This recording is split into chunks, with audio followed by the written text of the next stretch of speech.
All right. Okay. Hi, everybody. It's Adam from LUCIDPIXUL, and I've got a dear friend, Fred. Okay, quick question, actually. I want to ask you this Yes. publicly. Yes. It's Rambaud. Yeah, like the movie. Rambaud. Okay. Yeah, it's Yeah. not Rembo. No. And in English it's Rambo. There you go. It's Rambo. Okay, Yeah. yeah. Fred Rambo, but we're not going to call him that unless you want to get ostracized by the community. Fred Rambo, who is somebody that I met back 5 years ago, going on Probably. six, Yeah. back at Yeah. the Ottawa Gaming Conference. And we were both giving a lecture during that time where Yeah. we got to meet a bunch of amazing people. Yeah. I have a Yeah. video which you can watch right over here where I documented the whole thing. Now, Fred, I'm not going to give you an introduction. I want you to give us an introduction because you've had a pretty awesome background. And when we jumped on Zoom to record this call, we just jumped into a conversation. And I was like, no, stop talking. I want to ask this publicly to make it a very kind of a very spontaneous conversation. So yes, we were talking, we started, because I want to backpedal a little bit. Mhm. We were talking about where you worked, but Yeah. actually to start us off, why don't you tell us a little bit more about your background and stuff like that All so right. we can jump into it there. So I've been in the game industry for close to 18 years now. Wow. I started a little bit late, I find, when I was almost 30. Yeah, it's been this summer, I think it's going to be 18. Okay. Wow. And I mainly work in the game industry. I've done a little bit of, art for some movies and animation, but nothing major, nothing, I don't think that ever came out. Mostly pitch work and things like that. So mainly video game concept artist. Right now, I specialized in characters. Nice. Before that, for maybe 10 years, I was a generalist, so touching a little bit of everything. Okay. I started my career in Norway, at Funcom in Oslo. You Then, worked in Norway yeah, because yeah, they came here for a little while, and I was yeah. going to get a job there, and then they moved back to Norway. I was like, crap, because I was waiting to hear back from the guy. He said, yeah, no, you've got the job. We're just waiting to find out a few things. And then I find out a week later, now we went back to Norway. So you went to Norway. That's freaking Yeah. amazing. Yeah. I lived in Norway. Then I worked also a little bit in their Beijing studio. Okay. And then I fell in love with Asia and moved to Singapore to work for a year and a half in an outsourcing studio over there, a local Singaporean outsourcing studio. Then went freelance. After almost 3 years over there, I moved to Quebec City because I had a couple of options, and I chose to work at another outsourcing studio here in Quebec, because it was one of my clients. So I was like, well, I know these guys, so might as well just go to Canada. I wanted to go to Montreal because, again, Montreal is a big hub. So I said, well, I'll go to Montreal via Quebec eventually, so let's go there. Stayed a year there, didn't pan out as I expected, so I moved to work in another studio in Quebec City, Beanox. It was owned by Activision. I'm not sure if it still is. I think so. I didn't even know that. I didn't know they were owned by Activision. Yeah, before I joined, they were already acquired. Okay. And then I moved to Montreal, worked at Ubisoft for a year, and then I just had enough of the industry and went freelance. Okay. I went rogue.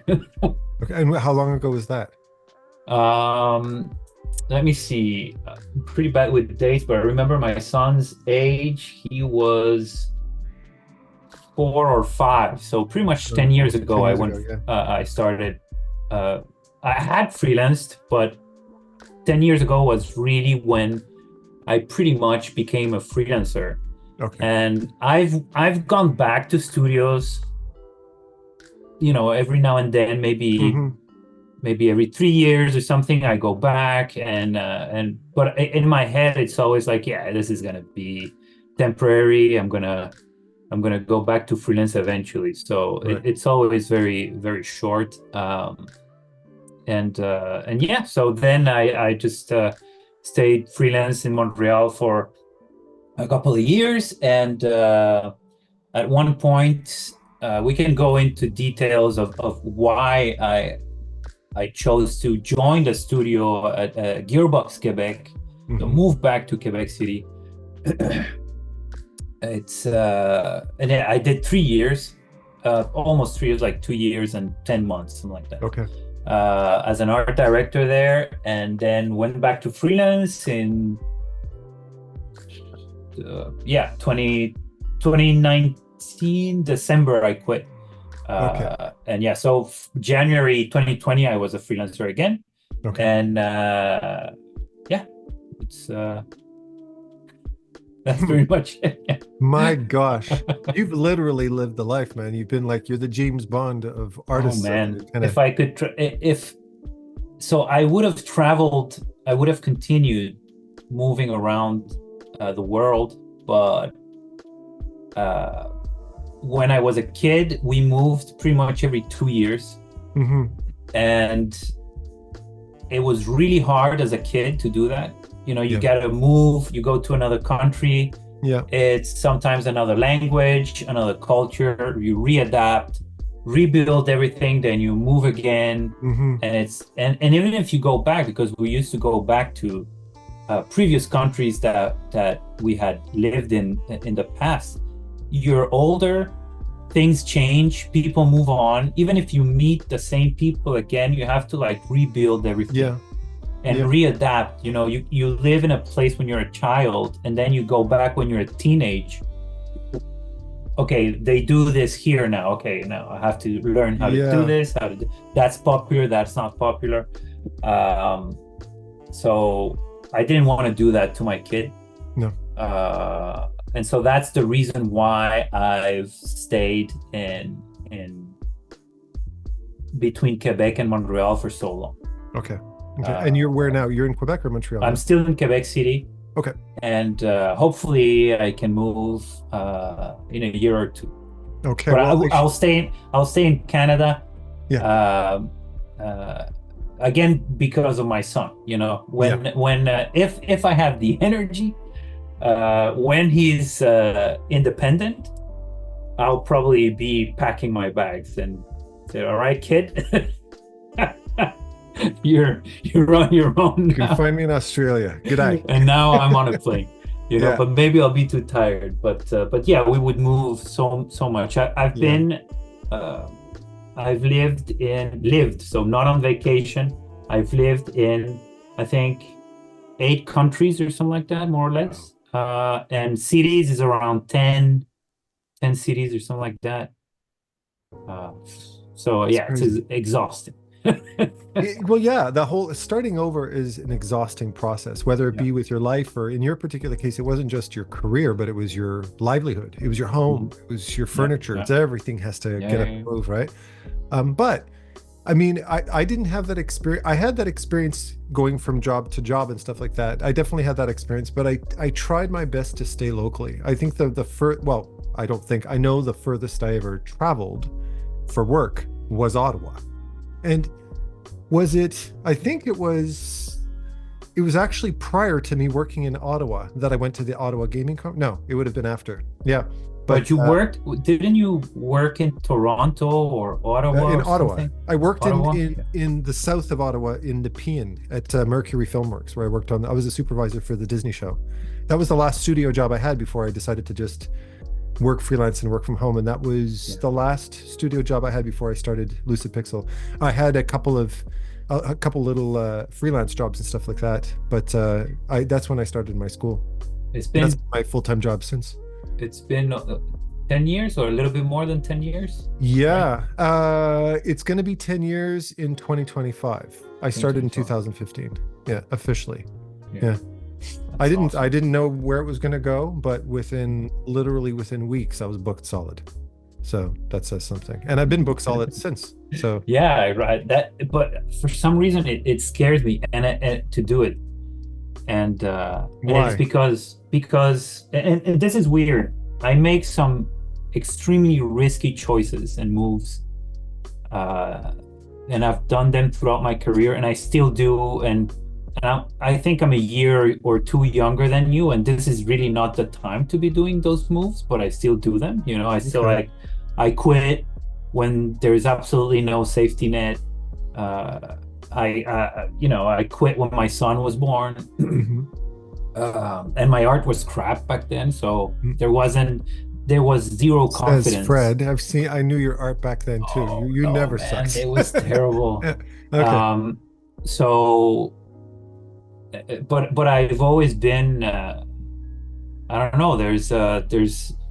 I'm not afraid. I'm not afraid when it comes to Mhm. my art and my work in the industry, in the game industry. I'm definitely not afraid. I know I can bounce back, and Mhm. it fires me up so much uh, to be in a situation where there's no room for failure because your family needs food on the table, Mhm. you know. So I did. I don't know. I've always executed, but because going to for example teaching or including that in my career, I would have to reduce my concept art servicing job, Mhm. you know, if we can call it that. And because that works so well, that freaks me out more Mhm. than anything else. I would have to replace that or a part of it with an unknowable. And I Mhm. would be like, well, I've never really been, I don't have anything to prove that I can be successful at Yeah. teaching. So that part, that brand new thing that I have to learn scares me. And that's why I've been like postponing it. And it's also, a little bit of, I've become very paranoid Oh yeah. um, about anything that I put online. Mhm. And I'm doing this because it's you, for example. Mhm. Because I've said no to a lot of people, and I love talking and I love sharing, and I get invites every now and then, and I'm like, yeah, I want to do it, but it seems that anything that everybody's pissed online. That's my Mhm. impression. Okay. Everybody's Yeah. pissed. So I'm like, well, listen, I got a ton of things to share. I could help a lot of people. I keep on reading a lot of posts, and I'm like, well, I know what he should or she should do, or this person or that other person next time they have that issue, you know. Yeah. But Yeah. I don't say anything Mhm. because it feels like either people are not going to listen or they're going to get angry or I don't know. So it's like, well, you know, You mean you're the talking from a teacher's perspective or from somebody who's or offering feedback on their art? feedback or from a teacher perspective, if I decide to put out content and that is available. And that's Mhm. why uh, the setup you have with your private school is for me a little bit more interesting. Or I see some very successful people that have Patreons that are more educational. Mhm. And because they're behind that sort of very thin privacy wall in a way, I don't know how to call it. Yeah. Um, it's a little bit more attractive. Okay. And also, I really enjoy to go back to the teaching. When I was teaching at Sin in Montreal before Mhm. moving to Quebec to work at Gearbox, I did maybe 8 months. I can't remember exactly. And I fell in love with it. And I fell in love with the fact that I was in the classroom. Mhm. So one of my that's why I was asking you in our email, what is the difference for you between being in a classroom and being a teacher online? Mhm. And so that's something that's putting me off a little bit as well because I really connected with the students. Some of them became very good friends. Some are very good colleagues. They're my peers. I don't see them Mhm. as my students anymore. They've become my peers, Yeah. fellow professionals, people I appreciate and respect a lot. They teach me stuff now. We're always talking and things like that. So it's pretty cool. And I wonder if I would have that if it were online. Uh, but yeah, to go back to what we were saying, when I was a kid, I wanted to be a teacher because my reason was so I can be a good teacher, because all these teachers suck, you know, basically. I was a kid. I wasn't 10. I was like around 6 or something like that. Okay. And for me, school was very disappointing. So I was like, well, I'm going to be a teacher, because like that I'll be the guy who's good to all these kids, and they won't have to deal with what I have to deal with every day, for example. And I remember that I had drawn a mecha shaped as an egg, and I wanted that so I would be like protected. So I would go inside the robot egg, and it would take me to school, like you know, like I don't know, like an anime or something. I right? immediately thought of Portal 2, you know, the sentries in Portal. That's what I thought. Yeah, something like that. So an egg, and inside there was everything. I had a TV, I had a phone, I had a toilet, I had food, everything. It's a deep sea submersible. You can visit the Titanic. And I would go there, and it would protect me if because I grew up in Latin America and sometimes in France, and although they're completely different, they're very aggressive cultures. And fighting in school from kindergarten to teenage was normal. Getting into fights is normal. So when I was a kid, I was like, what the hell is this, right? I have to fight, and I'm a kid. And the moms, like they would tell you what to do, you know? My mom never They'd actually give you boxing lessons. Yeah, my mom never said, take the gloves off, sweetie. We're not in the ring now. Yeah, you know, bare knuckle. Like it was never a case of, you know, we don't fight like nowadays. You know, we don't fight. No, it was like, you do this, you do that, you like do this and that, and then the big brother would come in and would teach me stuff, and I hated it. I hated that. So I wanted like that shell. And it's funny how I was already designing stuff, because I was putting in the robot egg everything that I would need to avoid any type of danger or confrontation. Dude, the bathroom in the school in Guatemala, I was in Guatemala, that thing was like Resident Evil. That was Silent Hill the Room, that game.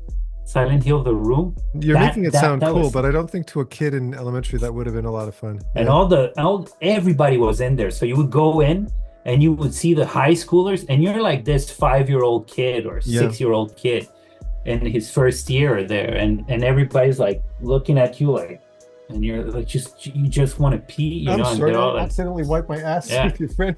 It would smell. It was a disaster. It was piss everywhere. It smelled. It was insane. Nobody was cleaning that thing. Then there was the lonesome toilet in a little cabin, and of course you don't go there because everybody's gonna go under it because it has an opening like this under it. So people were going in, out. Nobody could shit in peace. It was a disaster. A disaster. Yeah. So I wanted my little toilet inside the vehicle and everything.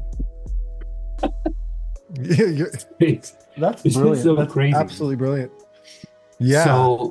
So I wanted to be a teacher for a while, and I really fell in love with it again, and it's been, I've missed it so much. So I'm thinking about it a lot these days, and I'm watching your videos and that story that you tell, that you went into that classroom and you found your people, right? You were like, oh my God, this is it.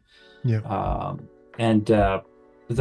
career as a concept artist is really fun and everything, but it's been my sole focus for so long, and I've reached my goals that I'm starting to really look at how I could, well, okay, this is working, but I want something different now, and not entirely give up concept art, but how can I start putting out something to eventually do 70-30 or 50-50 if it's possible, if it's viable, something like that. That's how I considered it when I first started the mentorship. I thought I was still doing freelancing. I was doing fantasy cards and stuff at the time, and I thought I've got my paycheck. I'm just going to see and test the waters. I built the curriculum, I uploaded and all that kind of stuff. And I expected it to be a very gentle progression. Usually, a lot of people who start businesses say it usually takes 2 to 3 years for a business to kick off. Yeah. No, it didn't happen. It happened pretty much instantaneously. And it came to a point where I was so booked up. And I'm not saying this to flex. I'm saying this as a little, perhaps a little nudge for you as well, because I know what you have to offer. That's why. But immediately it became like, okay, I've got to find space to draw outside of teaching, because it got to that point almost instantaneously. That said, what I find particularly, and I don't mean to push you, because I know that you have, a family to take care of and you have your own concerns and stuff, but there are a lot of great mentorships, but not that many great mentorships that are slowly starting to surface. We have Ahmed Aldur, we have Clint and Diana Kearley, we have Tyler Edlin, we have Robotpencil, we have Schoolism, mine, the whole bit. There's a whole bunch of good schools popping up, but you really know the gaming industry extremely well. And I would say at least 70, 80% of my students, in some which way, shape, or form, aspire to go in the direction of gaming. So your experience, the fact that you've been hands-on for almost 20 years at this point, is really, really valuable. And the thing about FZD Design, for instance, Feng Zhu's school, which, by the way, for anybody listening, is still completely, Feng Zhu did come out of the woodworks and say, yes, I'm still alive, don't worry. The school's doing really good. They rebranded with this blue color now, as far as I've seen. But that's expensive. You have to move to Singapore. It's a big deal. Not everybody can travel like you can. A lot of people do have families and they don't necessarily want to uproot them and stuff. And Sin Studios is good for what it offers as well. And it's very affordable, and it's in Montreal as well. But online, private, or, any kind of curriculum taught by somebody who's worked in the industry like you that has specifically your hands-on experience in-house, knowing what it's like to work in those studios, you can give people direct information on what those studios are looking for in a way not a lot of people can, right? So, like I said, I don't want to over-encourage you, but I don't think you'd fail. I personally think you really kick ass if you started a mentorship, particularly with your experience. And you're saying, now I'm getting older and stuff like that. I don't want to take risks as much, but now is the best time because you've accumulated this experience, right? And you have an ability to kind of see what is. You've filtered through your own quirks to be able to get to produce the type of art that you can, to find this stability in your employment, to have a set of skills that I know what to provide to the studios. I know what they're looking for, and just give people a very direct connection to that kind of information. I don't know anybody who specifically does that. So you're definitely filling a demand. You're filling a niche that needs to be filled. So, like I said, you could do worse. You could do worse, right? So let me ask you, actually, I'm really curious, because one of the things we mentioned before we got on the call, before I started recording, was that a lot of my students, particularly the ones I've met in person, I met because I taught them online. They were from Australia, or from New Zealand, or from wherever, and they ended up going to Sin Studios. And they ended up letting me know they were in Montreal. So we got together and had a coffee or something like that. Awesome. I was always very taken back by how much reach Sin Studio had. And a lot of students have asked me, is it worth going to Sin? And I couldn't give them a direct answer. I've been to a couple of vernissages and stuff like that. I've seen the studio and everything like that, but I can't speak on behalf of students' experiences there. And you being a teacher there, what's it like? Why is it so popular? Why everybody knows about Sin Studios? It's crazy. A lot of more people from abroad know about Sin Studios than Montreal specifically. What's the deal with Sin? So I asked the same question to my students when I was there, and they all gave me the same answer, especially the ones moving to Montreal for Sin Studio. And it was like, it's the cheapest option. Okay. And it's in a video game hub, which is Montreal. And yeah, so it was for them the most affordable solution. Okay. And so when I was there, the school was owned by another person than today. So it's not the same thing anymore. Okay. I think it improved. It's improved, and so I would say it was okay when I was there. There was, good and bad management, good and bad teachers, and what bothered me the most was sometimes seeing that a teacher that had a class that I wanted to teach, because I was thinking of doing it eventually part-time. Mm-hmm. And not just one class per week, 1 3-hour class per week. I wanted to have like 6 hours, or not even that. I wanted to teach like every day 4 hours at least, Mm-hmm. and I knew I could give the students something much stronger than some of the teachers that were there. They're there because either they want a little bit of extra money, or they're there because they maybe they don't have anything else or something like that. So it was really frustrating for me to see that because I wanted those hours, those classes, and I wanted that time with the students. And so the other thing that was frustrating was that usually, and this is still a thing, and it's a thing everywhere, because of, if I'm not mistaken, it's the government. So you have to have a program that has a ton of stuff. And the people giving the certificates or approving education, whatever rules and regulations, they like it when you have environment, vehicle, characters, illustration, vehicles with illustration, characters inside the vehicle class, whatever nonsense you can put, life drawing, painting, and so you have these kids doing all these classes and insane hours, insane amount of homework, just to be mediocre everywhere. And I'm really go happy out. you're bringing this up, by the way. You're touching on a very, very important subject. Yeah. It reminds me of the girl, or I think it was a girl, I'm not sure, who asked you if you could teach environment art. Remember that video that you made? We're going back to that thing. You have 3D creature concept artists who are at scene, right? And he's doing freaking trees and hills, exactly. It's like, what you're wasting this kid's time and money. Yeah. And so I remember that because there was a guy like that, and I told him, I don't care. In my class, you can do your creatures and your 3D, and just you have to go from A to B. And my goal is for you to get a job as fast as possible. It's not for you to, stretch that time from now to getting your first job. Right. And I told them straight up, I'm not going to fail you in my class. You are responsible for your homework. And if you decide that there is a class that is more important than mine, well, then you organize yourself.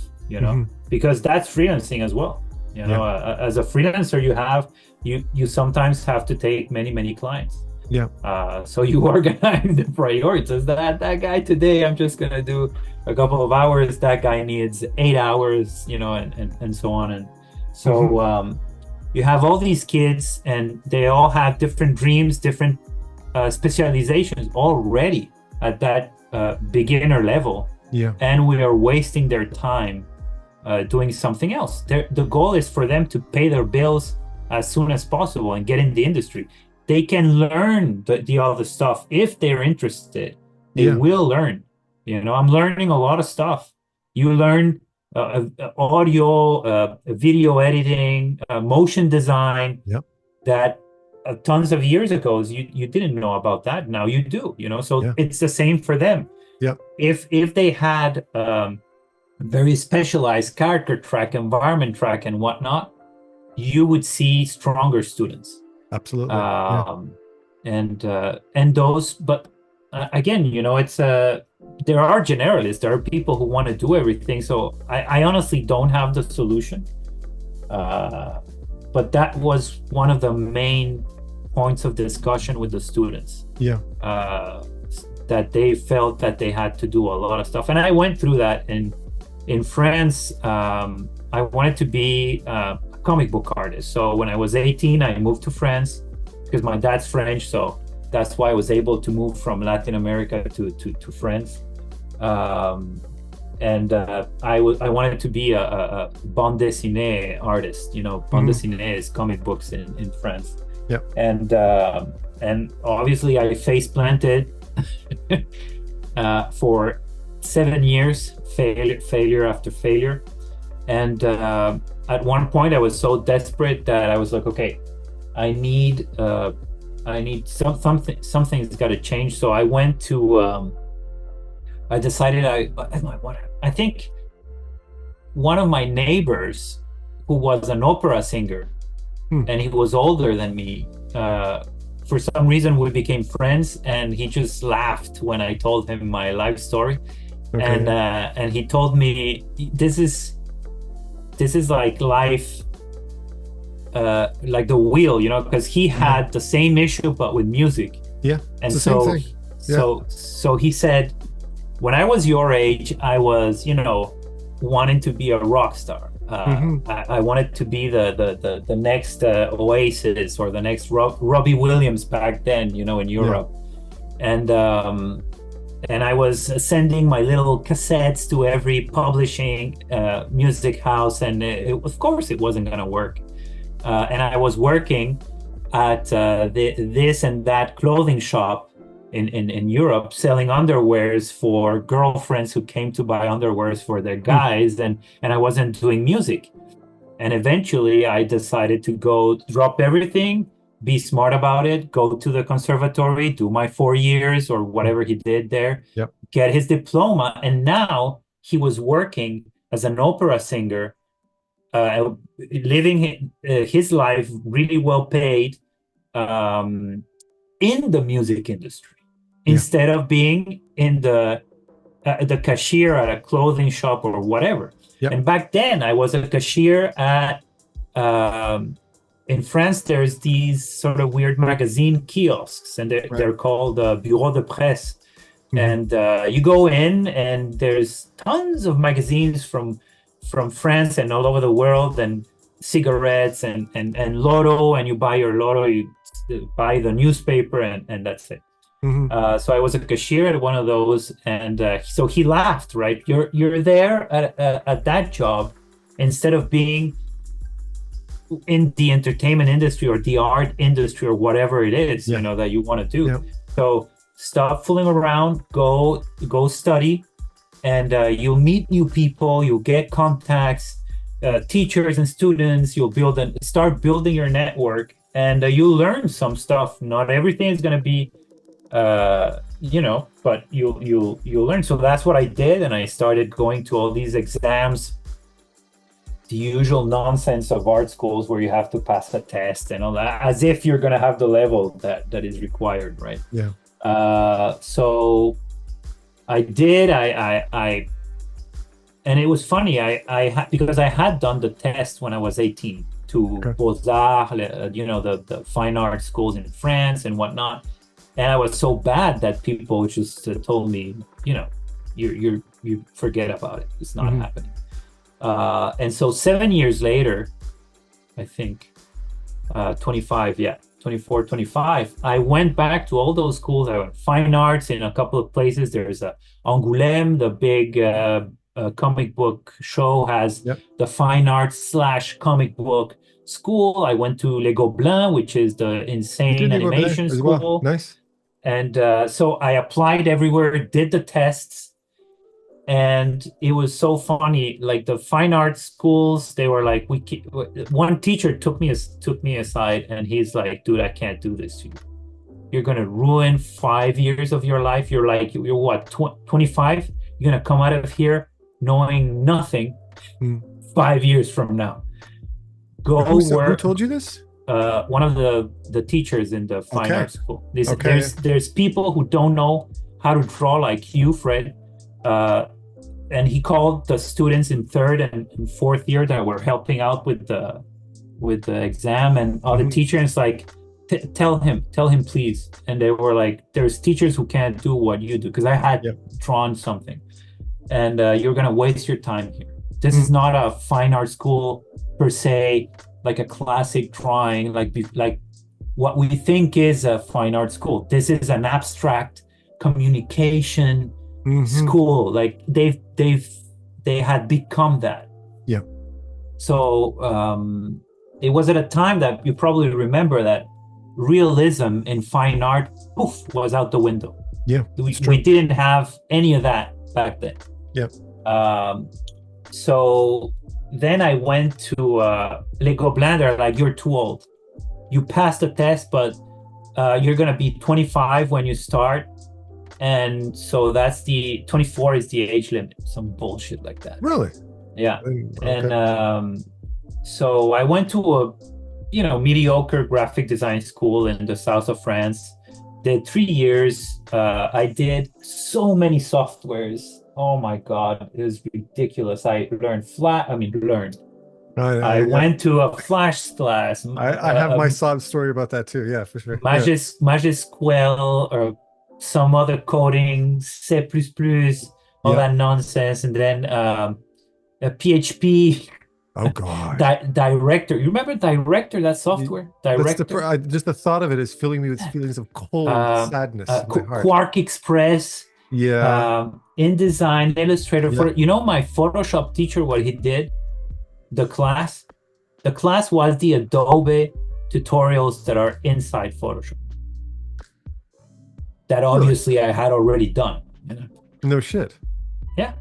Really? So I was there like trying, like, how do we paint this? And I grabbed my sketchbook, and he's like, I don't know. So I figured it out, and all the other students were like, okay, this is how you clean a line. Yeah. And and Photoshop and all that. Oh, multiply. Oh my God.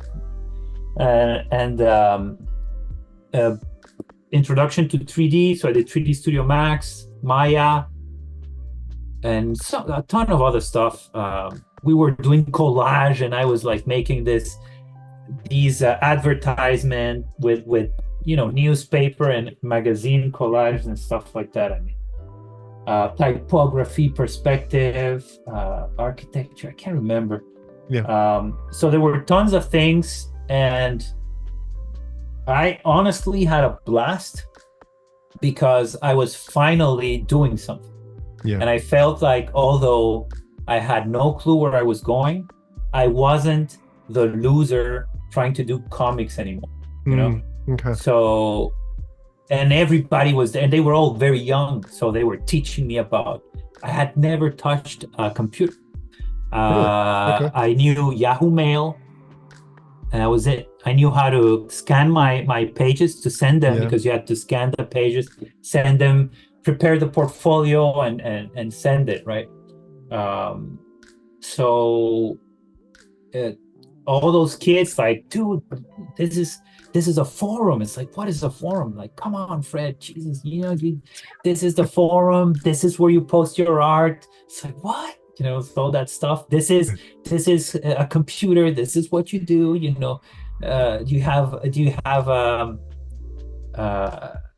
had a shitty Mac, and they were like making fun of me because I had bought a Mac. And how do you do back then? How do you do 3D with a Mac? Like when I was pretty much more than 20 years ago.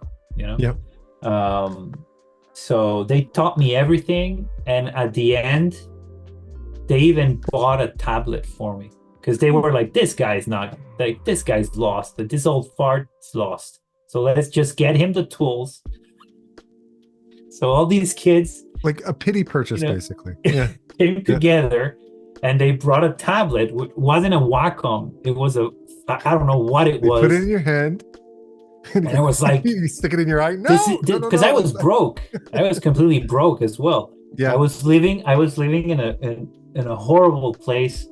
there were drug dealers, there was the government used to give some of the apartments to homeless people. So that was intense, you know. The smell, the texture, like we spoke about, you know, we were back to the toilet in Guatemala, you know. Yeah, that was it. yeah. That was it. A couple of apartments were that. And I was 28 when I finished that school.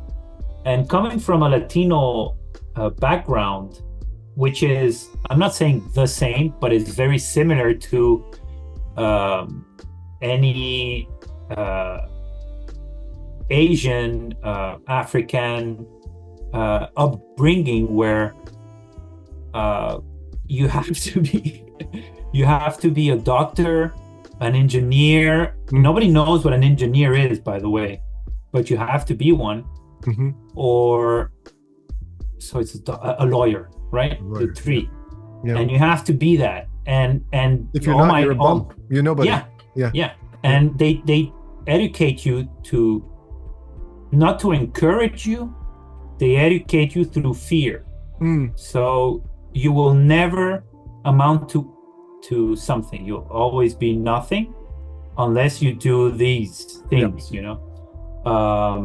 So when I hear, like, in movies or comedians and people who are from those origins, and they talk about their moms and their upbringing, and so I'm like, man, this is exactly the same. And because I went to Singapore and China, it was exactly the same. It was it? Yeah. Okay. And in France, you have all the immigrants over there, and it was exactly the same thing. It felt like I was back home, but with another sort of culture, you know, when I went to their houses and stuff like that. So I can relate to that. So for me, it was very difficult to feel like I was somebody, and I'll probably leave it at that, like somebody in my 20s.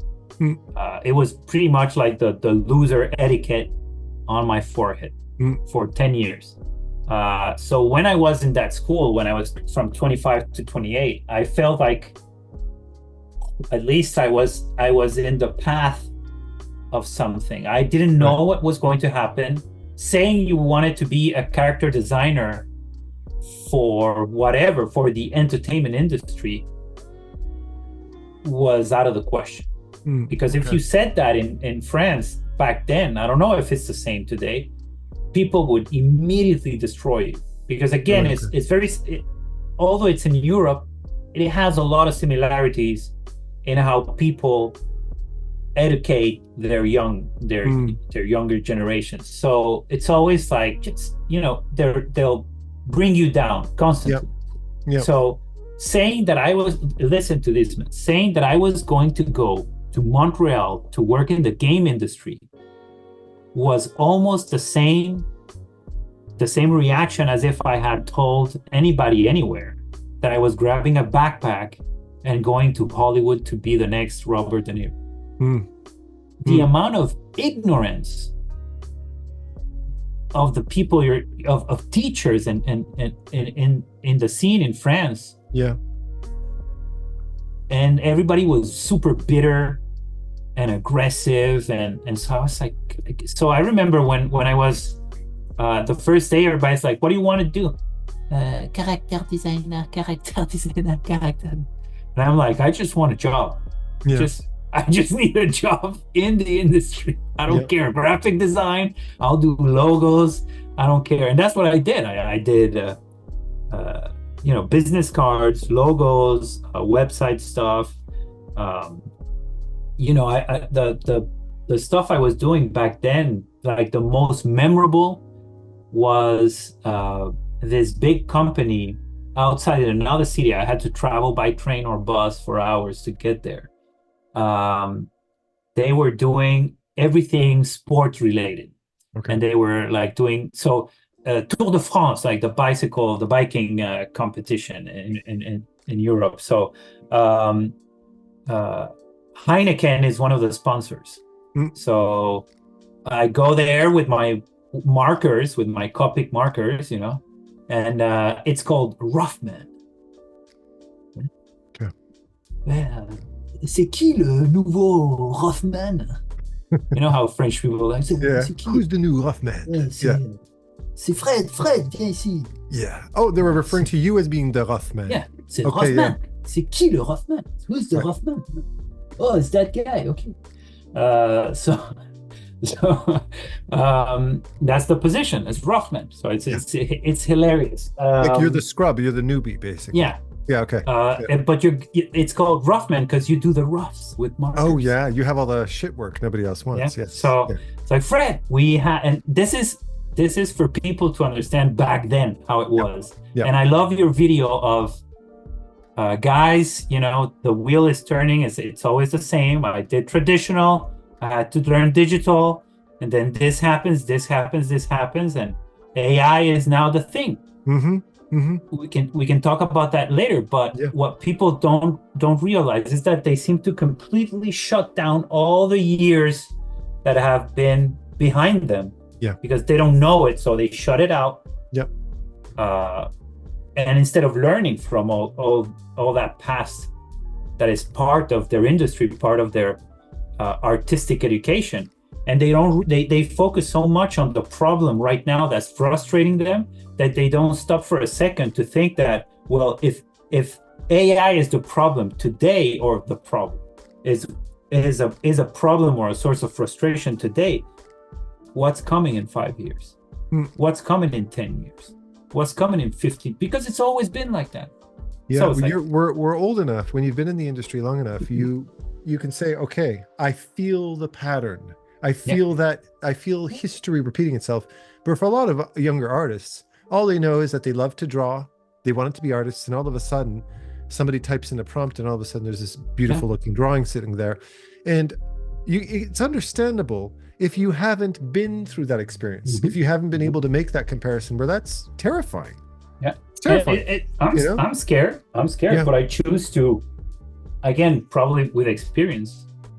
Fear is not a bad thing unless you decide to let it paralyze you or induce panic in you.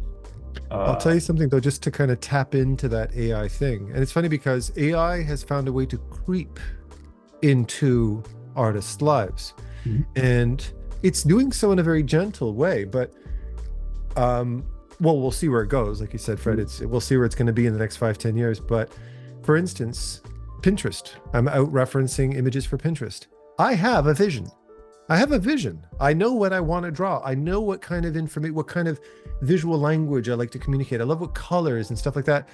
And sure enough, very quickly, and I'm sure I know you smiled, you know where I'm going with this, that all of a sudden, all of my Pinterest results are starting to look more and more AI. Yeah.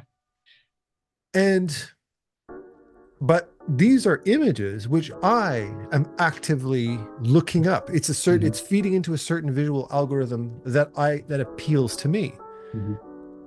How did I feel about that? Did I look at it and go, oh, no, and I pushed it away, go, oh, don't touch that, that's AI, or it could be AI. No, I was like, ooh, that's pretty, the same way I've been doing for years. And I allow that to influence me.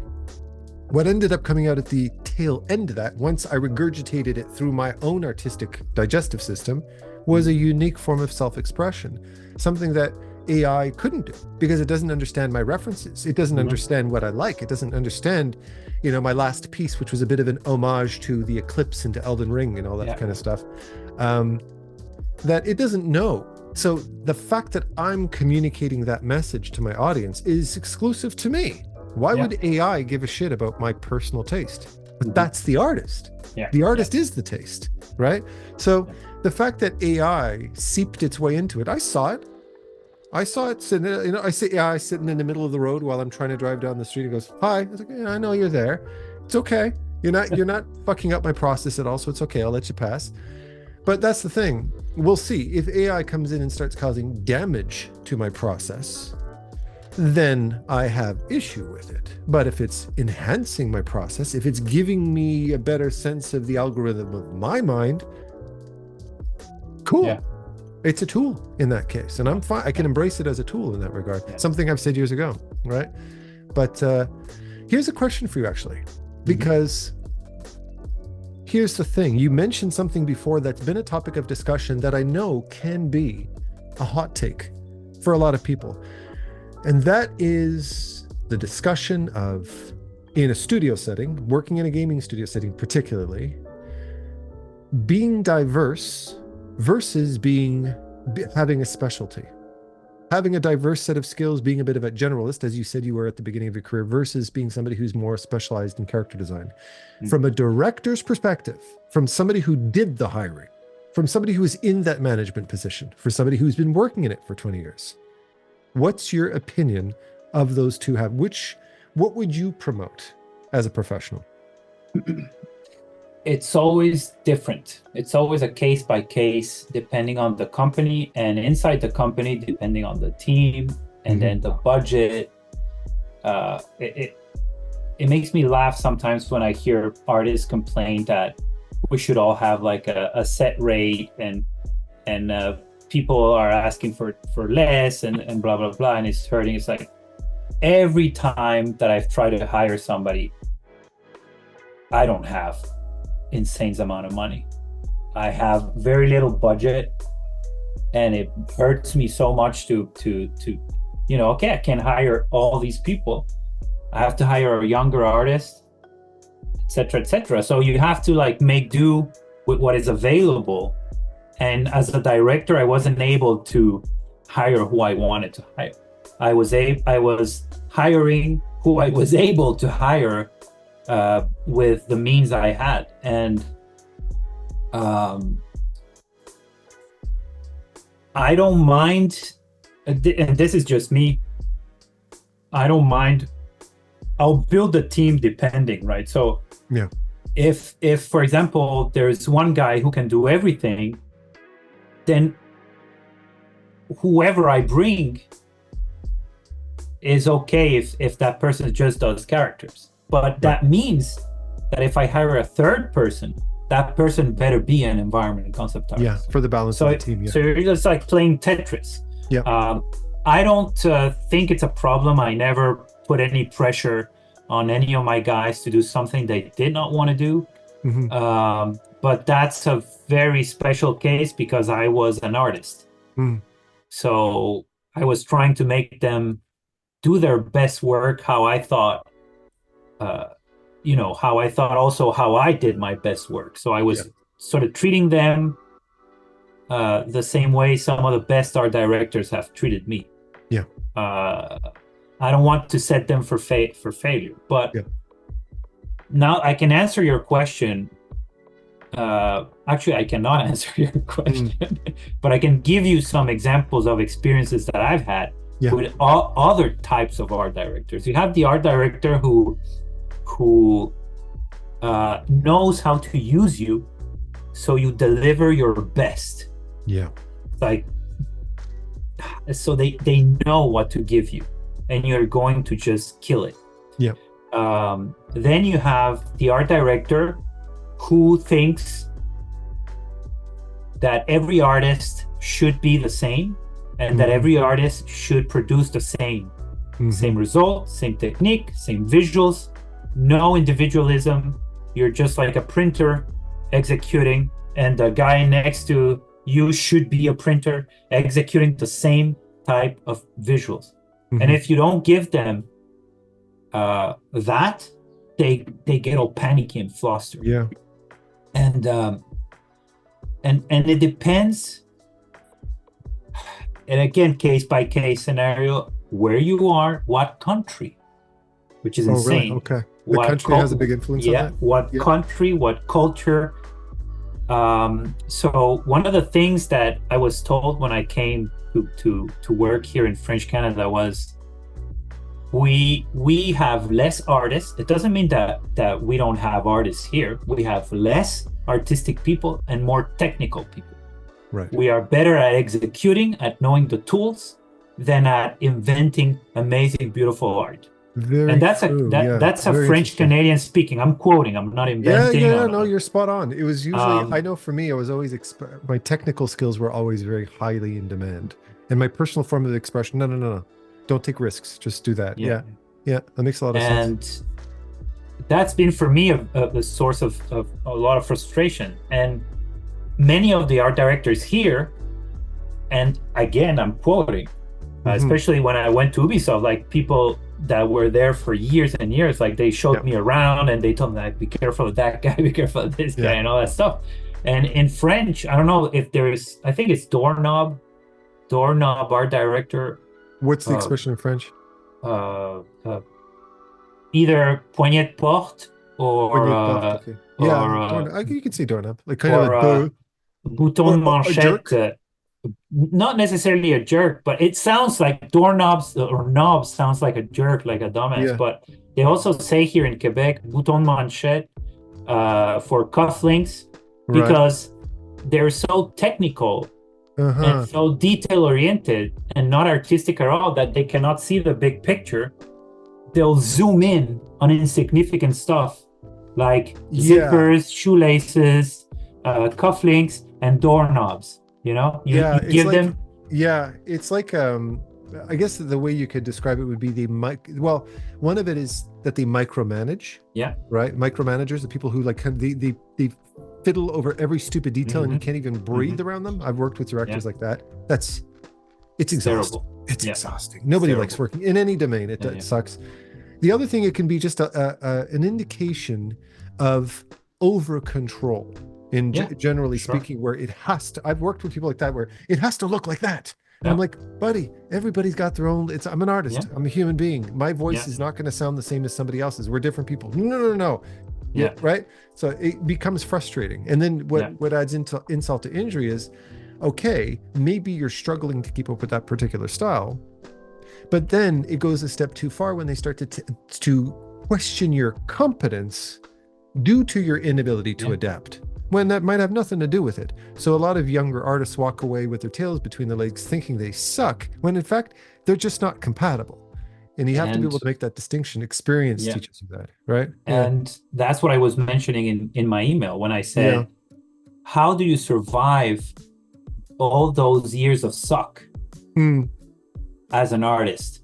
So how do you train yourself to have the right kind of mindset to not give up? And I've wanted to give up so many times, and I didn't, because first I wasn't in my 20s. You can't. What was I going to do at 40, for example? Yeah. I only know this, so I can't give up. And then because I started late, I had my kid just a couple of years after my first job, so you have to bring food to the table. And so what I was going to say is, and also back for us, we weren't those artists who had the education affordable or there in the internet, sometimes for free. You find insane stuff in YouTube for free, or $5 and this and that, so you see nowadays all these young artists who are, let's say, 25, 27, and they're better than me 20 years later, even if I have more experience. Even if I have more experience, and I might know how to navigate certain things that they don't know in terms of sort of brute force, they just kill me, so I had to go through like you. So how do we learn? How do I learn how to draw? I don't know. Nobody knows. There's no internet. So a decade or pretty much a decade of sucking and failing and not understanding what you just said, that not being experienced enough to say, well, maybe I'm not the problem. They are the problem. I'm not failing. They just are not using me correctly, or they hired the wrong person. The right talent. They hired the wrong person. And that is something that unfortunately keeps on happening to me all the time. That's just another Monday. I say this all the time. If there's a problem, it's just another Monday. Okay. Here we Yeah. go.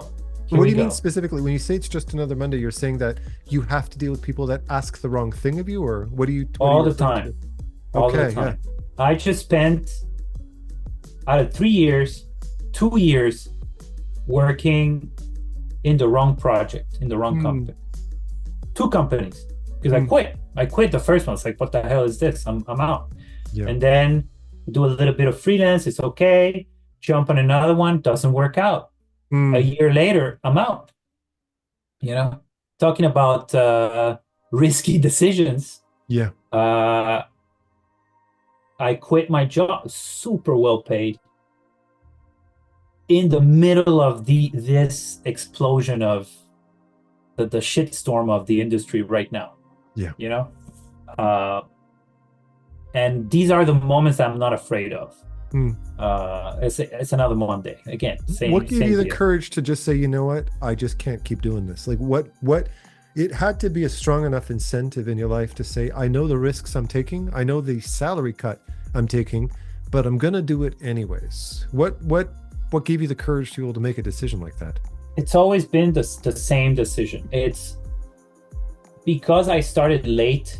I've always felt that I had like the knife, or that I'm against the wall, and I always feel like I have to rush. I have to learn that. I have to, because the people my age, they have 10 years or 15 years of experience on me sometimes. Yeah. Because they started at the right time. So when I started, I was looking at my art director who knew how to do any type of concept, who knew how to do high-end 3D for characters. He was the guy doing all the insane 3D. And then I look behind, and he's my age, and I look behind, the junior kicks my ass. So I'm like, this is unacceptable. It's not going to happen. Can you look over there for a second, dude? Well, he's not a junior anymore. Anyway, now I'm the junior. Yeah. Then I go to it's always been like, I was always like the ugly duckling, always. I know that feeling. Yeah. Go to another studio. Why? Because they're these guys, they're insane. So I'm going to go there and try to learn as much as I can.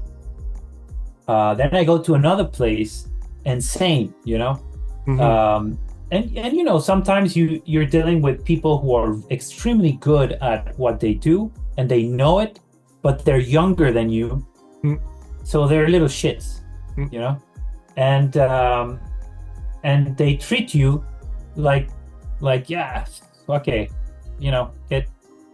it's like the young boxer who knows that you're retiring soon, so they can get up in your face about it. You little fucker. Not necessarily. I imagine I'm a concept artist, and there's a kid 10 years younger who's a concept artist, and he destroys you. It's not that he's slightly better than you. He's just going to destroy you. He's the chess prodigy, the 6-year-old that destroys you. And sometimes they don't talk to you because you're not good at drawing. They don't invite you out because you're not good. Shit like that, like stupid little shit, school shit. Again, we're back in school. Yeah, good analogy. So that like, if I was an Elden Ring character, or if I was in Bloodborne or something like that, I would have a giant or 100 nails on the shoulders, or a gigantic nail, and I would be like shambling. That's me. That's the size. That's the size of the chip on my shoulder. So there's always that Latino culture, the failure. So it's still here. It's still like, watch me go. Check this out. Then all those little shits, all those artists who were snobby, and all those art directors who, all the doorknobs and all that, so it's still there. And because I was broke during all my 20s, and I had to like either depend on the generosity of my father, or my wife, who was the one working, and you're like the bum doing his portfolio. Yes. This is the year. I've been there. Oh, I've been there. This I is know. the year where I find a job. No, it Yeah. wasn't. So all that is still here. It's Yeah. still like in me, and it's out of the question that I fail in getting a job, getting a nice pay, and all that. And so that's the thing that pushes me to always try to find better. Good enough is not acceptable, Right. and sometimes, sadly, good enough is not even there. It's like mediocre or really bad, Mm-hmm. and you're like, well, damn, I'm 47. Yes, 47. How many more years do I have of insane full-time, or more than five? There's no full-time with me. It's like, how could you say, overtime, I guess, Yeah. of overtime days and sometimes weekends, pushing myself to that thing that I want, that is undefinable. Yeah. Make the art I want to make and work in the projects I want to work on, whether they're mine or in a company or whatever. Yeah. How much time do I have left of giving 100 and something every day Yeah. at 47? Can I reach 55? Maybe. Okay. Well, let me So, jump in there. Okay. Yeah. Let me jump in there. Yeah. You're putting in. You're 47. You're putting more in. You're putting Yeah. more in. Yeah. But my question to you is, what are you getting back for all that you're putting in? Right? Because yeah, I'll put it to you this way. I did too. I worked in studios where I'd work 50 hours a week was nothing. 50 hours is a piece of cake. I'd be first in, last out every day. And I put in. And it's amazing how within the 6 months to a year to maybe a year and a half period, I was completely burned out. Okay. Let me specify the nature of putting in. Yeah, exactly. So yeah. So just to finish what I was saying. Yeah, please. So for me, time is running out. Yeah. Time is short, and time is running out because of age. And time is short because today might be my last. Yeah. So, and well, that's kind of morbid and whatever, but I suppose the older you get, the more slaps you get, and shit can happen. Mm-hmm. We've all been there. We've all, as parents, or I don't know, something happened to us, depending on where we grew up. Look at the pandemic. Look at all the wars. It's not because we're in Canada that, what if? I mean, we know what all the possibilities that can happen in the world, and everything stops right now. And it's not even violence. I'm not even talking about violence. I'm talking about something that nobody ever thinks about, is health. Mm-hmm. Health is like the greatest equalizer. It will come in and break everything. You can have all the money in the world. Yeah. You can be the best artist on the planet. Have whatever you want to have. It doesn't give a shit. It will destroy everything. So I've been there. I've seen people go through other stuff. And so I know that it can just go away like this. So I'm thinking to myself, well, I know I can get a job that will make me happier. Yeah. I'm not saying better, because some people are super happy at the place I'm not happy at. Yeah. That's something else. You have to be capable.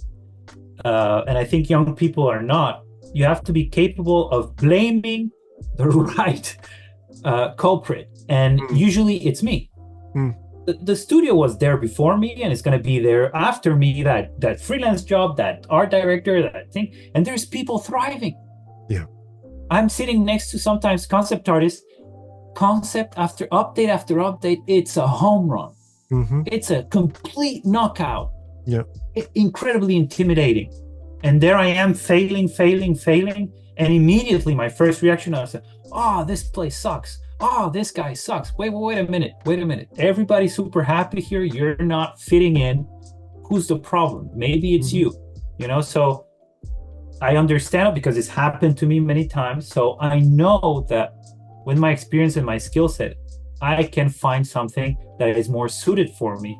And I have the courage to go look for it. And the fear or the pressure that I put on myself because time is running out and time is short. But to go back to the putting in, I don't do overtime for clients. I do it for myself. So when I'm done with my day job, whether it's freelance, whether it's in-house at a studio, I have family office hours, basically, because of the family. Yep. So I do my 8 hours, and that's it. But afterwards, it's Fred time, Fred's art. And that's where I put in the extra. So it's not for anybody, it's just for myself. And sometimes it's no money. No money's coming for that. It's just pure pleasure. You're reconnecting yourself with why you draw, why you're an artist in the first place. Yeah. So and because I don't know how it was for you, but for the longest, the suck period, the almost 10 years of my career, it's almost the same length of my art, personal art. So you're like trying to juggle these two things that are completely different. Personal art and professional art, they're not the same thing. And they both suck incredibly bad. Yeah. So now I've reached a place where finally I'm happy with my personal art. So for me to sit down and do 2 more hours, I don't think I've ever done a week of 4 hours per day of personal art, but maybe 2 hours of highly focused, productive, serious personal art. I'm not talking to anybody. I'm not watching TV. It's just, it's like a job.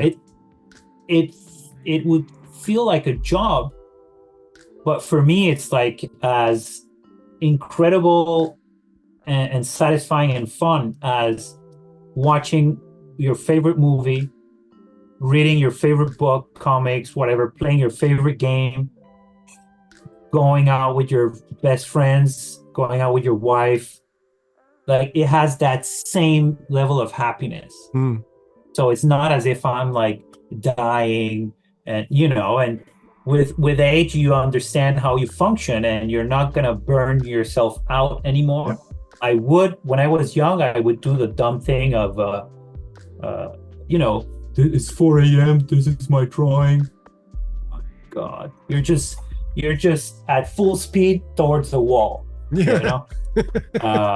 So that's why I was mentioning when we were discussing what topics could we talk about. I was mentioning learning to know who you are, and understanding how you work and how you learn. That was a life changer for me, a game changer. I increased, and it's incredible. It's I will sound like one of those fitness influencers with their ridiculous programs that they say you can get jacked by 15 minutes a day or some shit like that. So what I did is I completely reduced the insane hours I had of art. And I increased the quality. Of slowing down to speed up. Slowing down to find your frequency. Absolutely, 100%.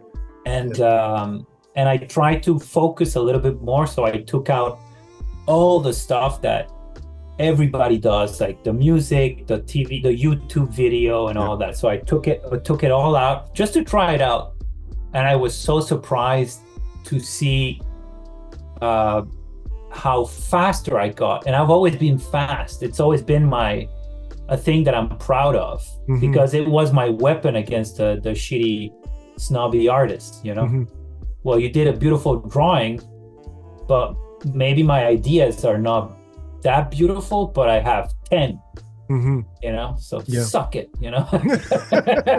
Are you okay? Do you need to talk, Fred? You sound a little verklempt. Oh, I need therapy for sure. That's okay. He just needs a moment. That's okay. Taking all the noise out, uh, sleeping better, stuff that doesn't have anything to do with the actual Yeah. execution of the art, you know. And it was insane how faster I became, and how Interesting. Yeah. easier it was to execute something. And I started implementing daily, I would say, habits, instead of doing, oh, it's Friday, and I'm gonna go and do 4 hours until I drop dead, Mm-hmm. for my portfolio, for my art or exercises, studies or whatnot. And then I'll try this weekend to do more. Then you're like, by Monday, you're dead, Mm-hmm. and you have to start your work week. So I would do like, okay, let's try just a little bit, but every day, see what happens. And it just went up, man. Yeah. The results were there after years and years of trying any type of tutorial, any type of studies, any type of anything. I just found out what made me learn, and yeah, it took me a while. It's incredible how many years it took. And then you understand that life happens, Mm-hmm. and that you also change, and the capacity of being able to adapt and say, okay, I cannot do this amount of time anymore, so now I have to change, and this is not working for me anymore, or my tastes and goals have changed, so I have to change what I'm doing, and Mm-hmm. all that stuff. But yeah, that's it's a long-winded answer, but yeah. It's amazing how what you're expressing is exactly what I had to discover in myself as well. And it kind of ties into this whole talk about working independently, working freelance, Yeah. starting your own business and all that kind of stuff. I've put a lot of thought into the industry as it exists today, this video game industry. And I'm pretty sure when you were a young kid, because it's excellent that we're both almost exactly the same age, because we've experienced the world, we lived through the 80s and the 90s and all that kind of stuff. And the gaming industry kicked in with 3D, right? And being a gamer, being a little kid that was addicted to, Atari and ColecoVision and the original Super NES and all that kind of stuff, and Dreamcast, etc., that I got grabbed by the gaming industry before I had found my footing necessarily. I was raised by a fine artist. I was raised around oil paintings. I studied fine arts. I wanted to get into classical animation. But all of a sudden, oh, no. We don't need any of that shit. We need 3D and we need gaming and we need people who can do blah, blah, blah. And because I was young, because I hadn't yet given myself permission to find my own rhythm, like a lot of these young shits that you refer to so lovingly,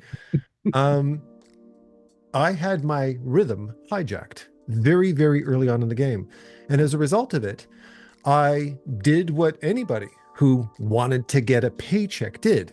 I adapted myself to the best of my ability to whatever the industry was demanding. And I constantly had, it's like TikTok. I constantly have that speed, that rhythm, that mindset that was constantly being taken from me, that the demands of the industry, the demands of the director, and the adaptation and the new softwares and all this shit I had to adapt to, that I never gave myself permission to sit back and ask myself the question, do I want to be in this relationship or not? Yeah. Am I actually in love or not? So strong, man. Yeah, it's like I picked Miss Right, or I picked Miss Right now, but I didn't necessarily pick Miss Right. And I had little tastes of independence. I started my swing and jive dance venue over summer. And you know what happened? Amazingly, with nothing, because I was an artist, so I was broke, right? With nothing in my pocket, I started a venue. I did advertising. I could draw. I could do all the pamphlets myself and all this kind of shit. And it could have been a great success. But the purist in me said, no, Adam is an artist. So I went back to the gaming industry and I abandoned that venue, which I was doing really well with. I was packing the house. But I thought, no, I can't trust myself because, as you had mentioned before, to kind of to lean towards what you were talking about, security and risks. I felt that it was too risky Yet I had a more stable and better salary than I'd had after many years of working in the industry. Interesting. Yeah. So then I go back to the industry. And again, I volunteer myself to this rat race. I volunteer myself to good directors, bad directors, and all that kind of shit in between. And I keep doing this for years. And I keep doing it for years until eventually, I guess it was my late 30s, it would have been back around 2010 to 2015. I'm starting to hit my breaking point. I'm starting to really not be able to do this anymore. And I mentioned this something I quote all the time, that turning point in my life where I turned to my girlfriend Genevieve and I said, I can't do this shit anymore. I just have no integrity. I have no sense of identity. I am constantly chasing after something and I don't even know what I'm chasing after. I'm just keeping up. I've been in survival mode for decades. And I said, now I'm going to take a chance. And I did exactly what you're now doing at night. I started drawing what I wanted to draw. I would shut out the world. And when you're in that meditative space, when you're in your, if you're journaling or if you're drawing for yourself, you own your own clock, which is ironically what all artists since the dawn of fucking art have done. We all have our own rhythm. We all have our own expression. We all have our own speed. We all have our own style, our own theme, our own mood. But you never get a chance to discover it because you constantly have that algorithm of the industry, or now the algorithm of social media, telling you what you should be thinking. What you should be doing. And I slowed down. I realized, as I did with, because as far as the Latin community is concerned, I've been salsa dancing for about as long as I've been drawing, right? And I realized at a certain point, my body clicks in to the music. It activates the moment that beats per minute drops down to that right frequency. As soon as you start to bring it back up again, I'm chasing after things. My brain doesn't click on, my creativity doesn't click on. All of a sudden I lose contact and it exhausts me. And I've made this discovery time and time again. I can't get into details, but I'm now doing a book narration for the first time. I read 3/4 of the book. And it wasn't until I got to that last quarter that I realized I need to start over from scratch. I need to start the book over. Because it wasn't until I was 3/4 of the book in that all of a sudden I decided, Adam, you're in no rush to hurry.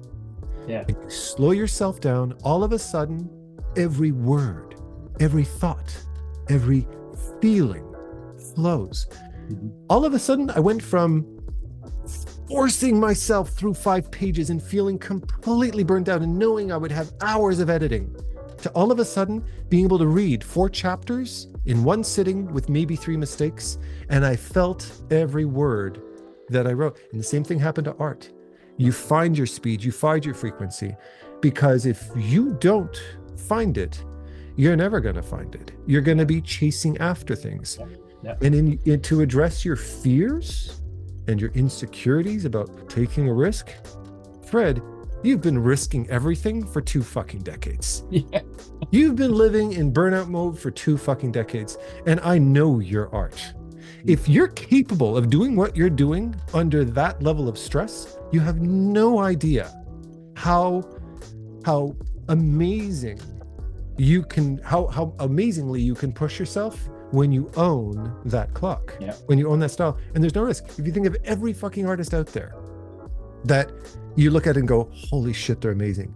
I guarantee you, they found that voice. They found that speed. They gave themselves permission to step away from the crowd and find themselves,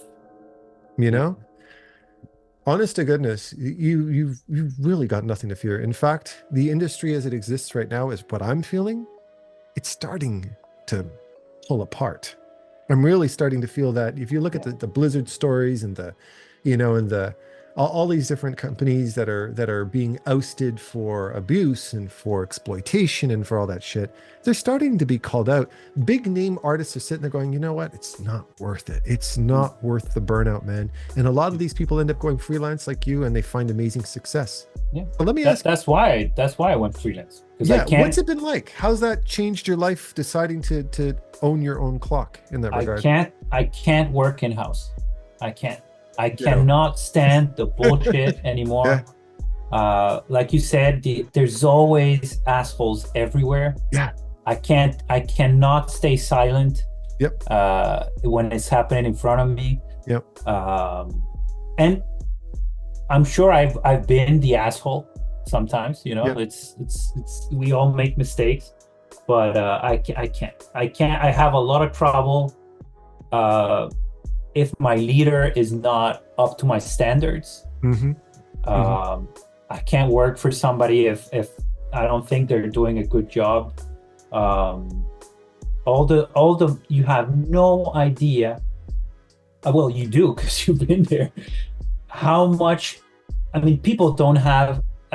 They say they blame the issues on this or that, and yes, they're valid, but the process in how games are made is bad. It's not very efficient. It's you know, it's almost people just doing whatever and hoping for the best, you know, until and this is not me exaggerating. It's sometimes, you know, the shit's gonna hit the fan, but you're taking that paycheck until the shit hits the fan. You know, and you know it. And you know that everybody's doing a bad job or a mediocre job, that the systems in place are not working, and that this is not going anywhere. And eventually, a boss will say, well, shit, I've sunk in this amount of money in this project for this studio. It's not going to go anywhere. We have to pull the plug. And so, yes, there's money issues, yes, the COVID backlash, yes, the economy internationally and all that, but sometimes it's us. It's us and our shitty techniques and processes in the studios that they just don't work. And I've seen a shift. I remember when I started, things had to be done fast. Oh my God, there was no video game taking more than, I mean, 5 years was already a financial problem for a studio. That's huge. And then suddenly we're like seeing games being done in 7, 8, 9 years. Oh, we're redoing everything. We don't like the story. Oh, this or that. And it's just like, are you kidding me? And then of course the financial result is bad. And then people are like, we have to shut down the next project, or we have to shut down 2 projects because this one failed. Well, why did you take 8 years or 9 years or more to do it? You know, so now I find that we went past that period where doing a game and redoing it and not being happy and changing everything every 5 minutes and taking a decade or almost a decade to do it, that's almost over. Every studio I've been as a freelance or in-house since COVID, or since maybe 2022, where we started seeing the first games in COVID or a little bit after COVID come out and not do that well, because they didn't do well, and there's obvious reasons for that. I started seeing that studios are being very strict, and they're not waiting for the shit to hit the fan. And that's what we're seeing right now. So yes, the economy, yes, all that stuff, but there's people right now seeing the reality of things. Say, okay, we're taking too long to do the games. And if you have, 30 million, 50 million, 80 million, 150 million, that's nothing. That's nothing, because you have, how many people do you need at 6 figures to eat that budget like this? It goes very quickly. You have 150 people at 6 figures. Bye budget. It's over. I'll tell you something. Just with your experience, I'm listening to you describe something extremely relatable, and I've been in that. I've watched company. For God's sakes, Fred, I worked at EA. Okay, so let's just call a spade a spade. Okay, it was no, but the issue was you're sitting there watching a train wreck. You're sitting there watching. Just all the senior artists are going to leave, and then EA being EA, they promote 20-year-old juniors into senior positions because nobody else is going to fill that spot. And then you have executives and senior producers and all these kind of directing art, like they should be touching art in the first place because it's a very top-heavy company. They just throw management at everything. They think it's going to fix it. And you're sitting there knowing full well what the problem is because you're at the artist level or you're at the director level, and you can see where people are strangling, where things are falling apart. And I'm listening to you and your frustration. I'm listening to you, and it's impossible for you to, you're sitting here with somebody who can understand you, so you can't help but vent. This is a bit of a counseling session between you and I, right? Tell me about your mother, yeah? And I thought about this when before we did, I was thinking about it, and I was thinking, Adam is always so calm, cool and collected, and he's like speaks like this, and then he invites people like Hardy. Now Hardy's like the Frank Sinatra of concept. I know. Today we're going to, with this voice, and I'm gonna come in there, and I'm gonna sound like a mix of angry Bill Burr with Joe Pesci. Was it Joe Pesci on Lethal Weapon? Do you remember Lethal Weapon? Lethal Weapon. Lethal Weapon. Was it Joe Pesci? No, it's not Joe Pesci. It's like the little guy. Yeah. The little guy who's like, the fuck you looking at? Yeah, that guy. They fuck you, they fuck you, they fuck you. You know that guy? I think it's fucking funny. Yeah. So I'm gonna be that guy. Yeah. In Adam's channel. He's gonna be. It's Fred the angry guy. No, you're not. I think you're relatable, and I think that I love the fact that you're not that the emotion comes out of you, and this is something that is your life. It's something that you're emotionally invested in. Yeah, for sure. And this is exactly the way you're speaking. If I could create a time machine and go back in time and express how I felt when I was in the thick of these frustrations, you are really voicing it beautifully. Yeah. Because you're in it. Because you've had your feet in the water very recently. Let me say two please. More things is that, so I was going to say, recently all the studios that I worked for that have games that I see are not advancing, are not progressing, there's nothing happening, and they're just throwing money, and every update or milestone or whatever, there's no new characters, nothing exciting. You're testing. I play the game testing the same crap. They get canceled. They get they get stopped. Everything is over, and that didn't happen 5 years ago. Before COVID, it would go on. So I worked on two companies. I can't say their names and everything, but one of them for almost a year didn't have one character, and I did hundreds of sketches, hundreds of concepts. At one point, I didn't even know what to do anymore. It's one of those places where everything I did was kind of like either no reaction or nah, this is not working for us. Which is terrible. It's very stressful. Like what you said is starting to put in question my skill set and my competence. So, oh no, but this looks like, is it like, could you photo bash it? Could you like maybe use 3D? And then, so I left, project canceled. Second company, same deal, 1 year or more, project's not going anywhere. Every milestone that you show to the studio head and all the board, that the decision makers, I was like, oh my gosh, it's like, how are we still doing this? Yeah.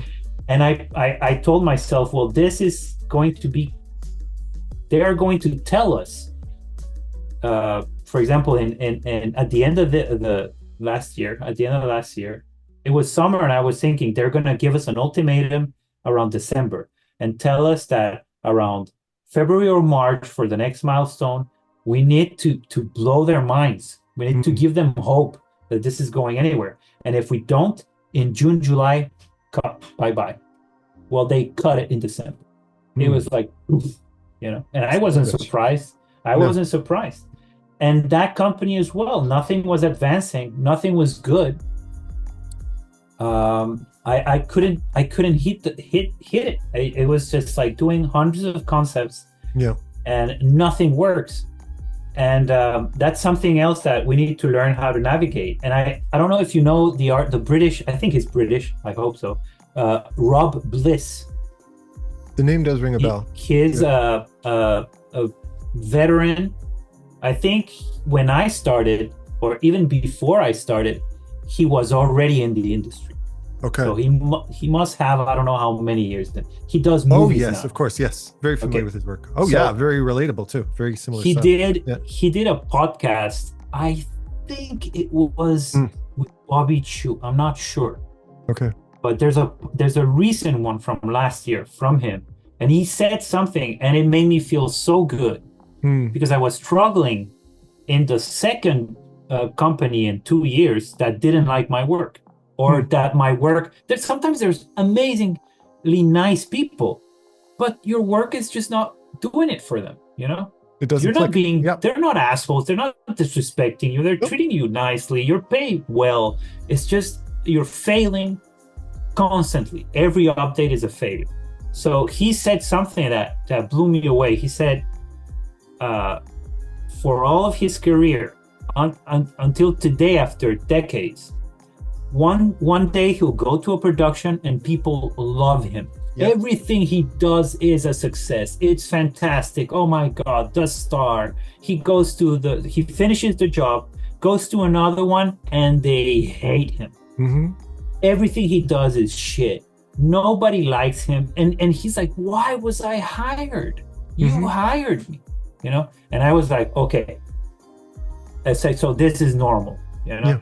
This is normal, and not just me, because it freaked me out. Two out of three that were failures and big ones, and to the point that I was like, is it because I'm old school and I still do 2D all the time? Although I know 3D, so I started doing a lot more 3D, and it didn't do any change, you know. And then I go work at another place, and anything I do is accepted and is good, and people are happy. Yeah. So at the end of the day, you're like, well, it's like a Russian roulette, you know. You don't know what you're gonna get. It's and you have to navigate through that and deal with it. And one of the other things I wanted to say is, speaking about professional art and personal art, is that the moment I got good at professional before I got good at personal. You know, I was fast, I was productive, I was smart,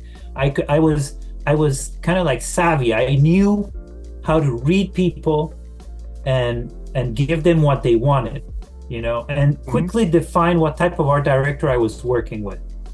And I was like the crazy photo basher guy, because I did everything upside down. I wasn't very good at drawing and painting, so I had to survive with photo bashing. Yeah. And then on the side, I started working like crazy on drawing and painting, so I could draw and paint at work. And eventually I started becoming very happy with my personal art that has nothing to do with work. And the better I got at personal art, the worse I got at professional Interesting. art. Because I started being a little bit of a diva suddenly. You know, I became the little shithead.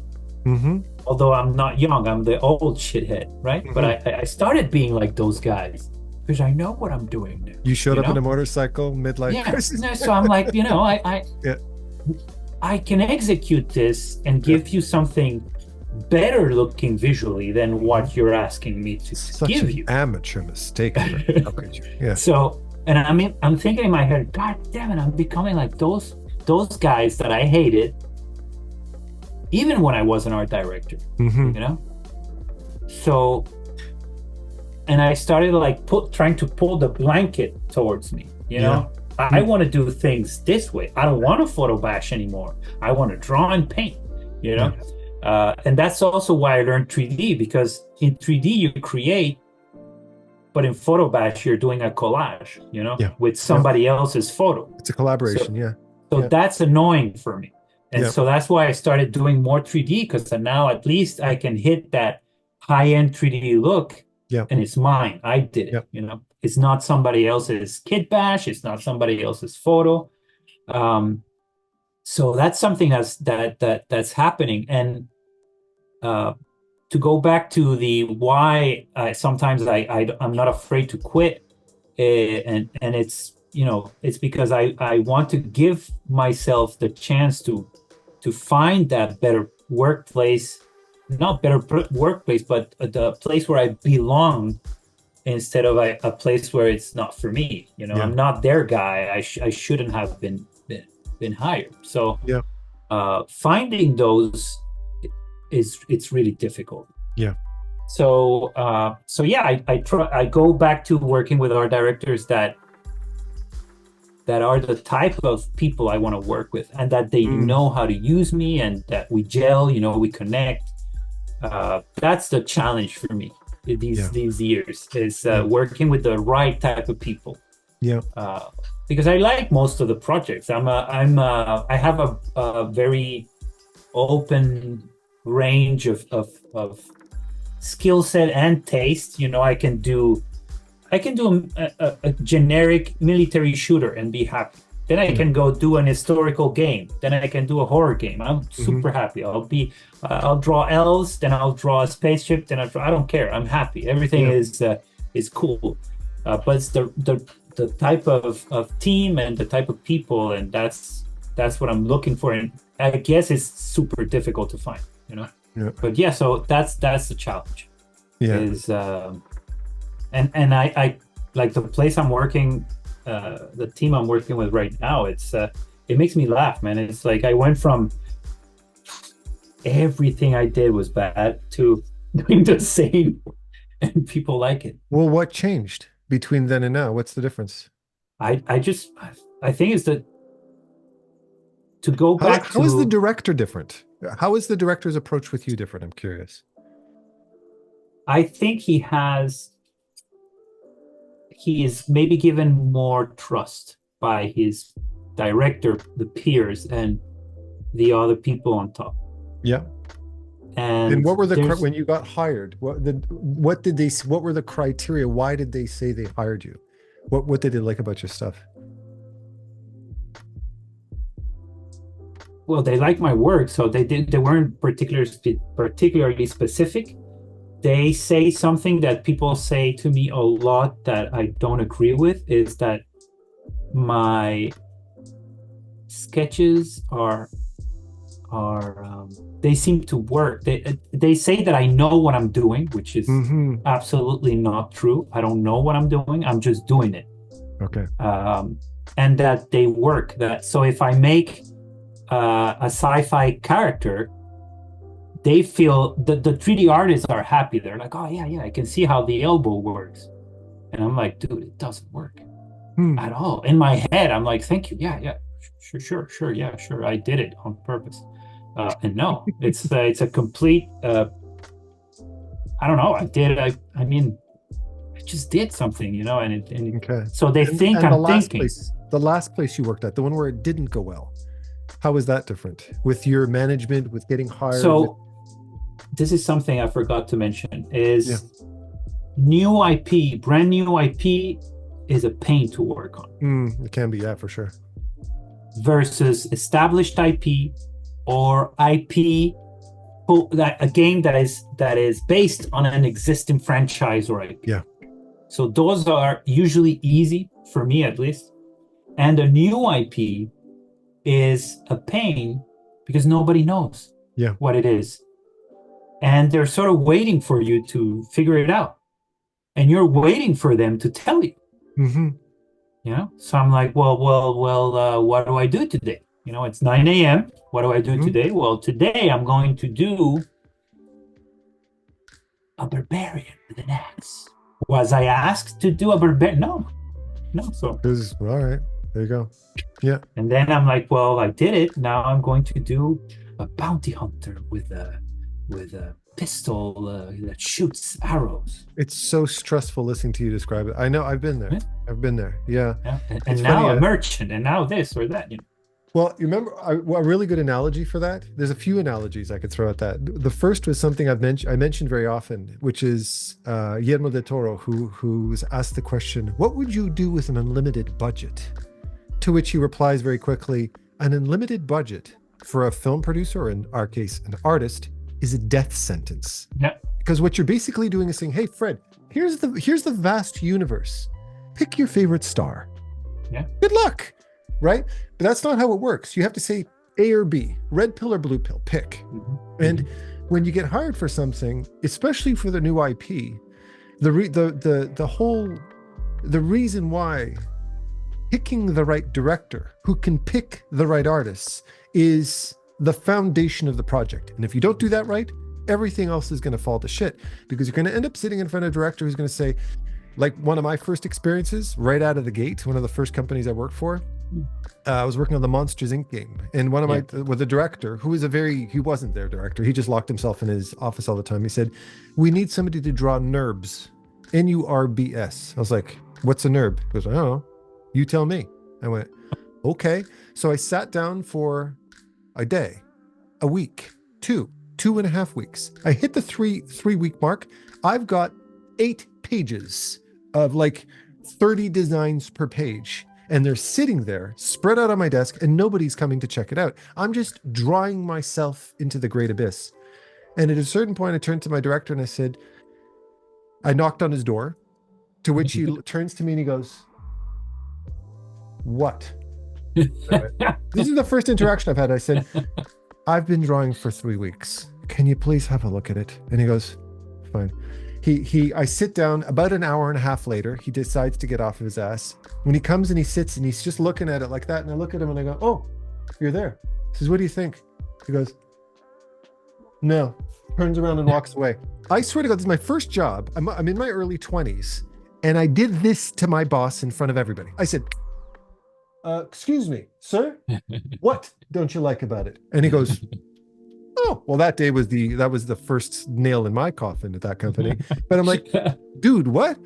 I learned, I didn't know this at the time. I did get sacked from that job for obvious reasons, right? But I'm like, I learned in that job that an artist is a chef. They're a cook. They create recipes. They don't invent fucking ingredients. You can't tell an artist to create a new plant, a new ingredient. No, you say, "These are the ingredients we have fun." Right? Yeah. So you give them a limitation. And when you're working in a studio, one of the first nails in the coffin at that job was the fact that they didn't know what they wanted. They were basically saying, "Here's a name, let's associate a game to that and hire a bunch of talents." The second mistake they made was they didn't understand that an artist is a specialist. An artist is not a general term. That's the equivalent of hiring a handy person to fix everything in your home. No. Is it plumbing? Is it electricity? Yeah. Do I need my roof fixed? An artist has a certain specialty, and that specialty involves what they do and their style, their general style. In my opinion, if certain studios love the ground you walk on, and other studios say, no matter what you do, you can't make it work, it's because they were expecting a plumber to fix the wiring in their home. Yeah. And you weren't the person qualified to do that. You have the skill, you have the years, you have the experience, but your style didn't match what they were looking for, or they didn't even know what style they wanted, right? And combine that with poignée de porte, okay? You mix that with micromanagers who don't know what they're looking for. They know it's not right, but they'll never tell you what is. Yeah. You know? I'm literally getting stressed just listening to you talk. I'm like, oh God. But here's the thing. This is why you are, in my opinion, so valuable to be a teacher. It's because you can turn that frustration into consultation. You can turn that ambiguity into a lesson for a young artist. And that, to me, honest to goodness, my YouTube channel, my school, everything that I produce has focus, has direction. And I have these conversations with artists every single day. Artists that are sitting there going, I've just been smacking my head against the wall like the dung eater for the last freaking 5 years. And all I'm doing is making a bloody wall. I'm not doing anything to further my skill and my career. And I say, well, what have you been doing? I don't know, anything. And I said, that's the problem. Yeah. That's the problem. Yeah. It's that you're a plumber. You're not a handy person. You're a plumber. You have a skill, you have a style. And an artist like you can help people figure that shit out. And that's a resource that, you know, the 20 years at Sin is not going to give you. Yeah. It's not, despite what it is good at. It's a school. It follows a system. It dumps a curriculum on you. Do the work. You know, if you want to succeed, good luck. The harder you work, the better you're going to do. No, I don't believe in that. I believe in recognizing the artist's unique skill. Yeah. So for me, like if a director, if a studio ever approaches you, you know, beggars can't be choosers, but you know, easier said than done. But if a studio approaches you and say, we'd like to hire you for something, the first question I usually ask them is, what are you looking for? And they're saying, I'm looking for somebody to do some environments and blah, blah, blah. And this, and I say, call my friend Tyler. Tyler Edlin. If anybody asks me about environments, that's the first person I point him to. I always do, because I'm paranoid, but it still sometimes goes completely south. Like, if they sniff that I can do other stuff than characters, it's on. They're trying to save themselves a couple of bucks. Environments, props, FX, keyframes, entire scenes with characters in it, storyboards. It's because again, people who draw are becoming a little bit rare.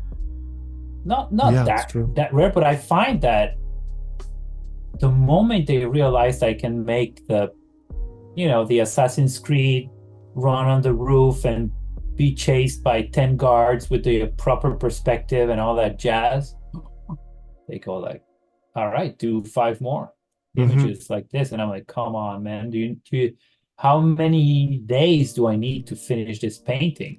It's okay, maybe I should learn Blender. Because I'm going to go nuts. And in one of your last videos, you mentioned, so the student who said that to you, who said, can you teach me environments? And you told her you're going to go into a relationship that you're not interested in with a person you're not interested in. How many years will you invest? I was that guy. Sure, of course. You know, I did the environments. Me too. I did the props. I did the photo bashing. And it started to shift and become a little bit more interesting when I had a very serious conversation with myself and told myself, do you really want to do environments, or do you really want to do characters? Which one is it? And immediately it's always been characters. It's usually the answer once you give yourself permission. They put it in your head that environments is the easy way to get the job, you know. Of course. And you can learn that if you're interested in eventually doing everything, you can still learn it after. But you know, if there is a preference, I would say go with the preference. You're going to be better faster.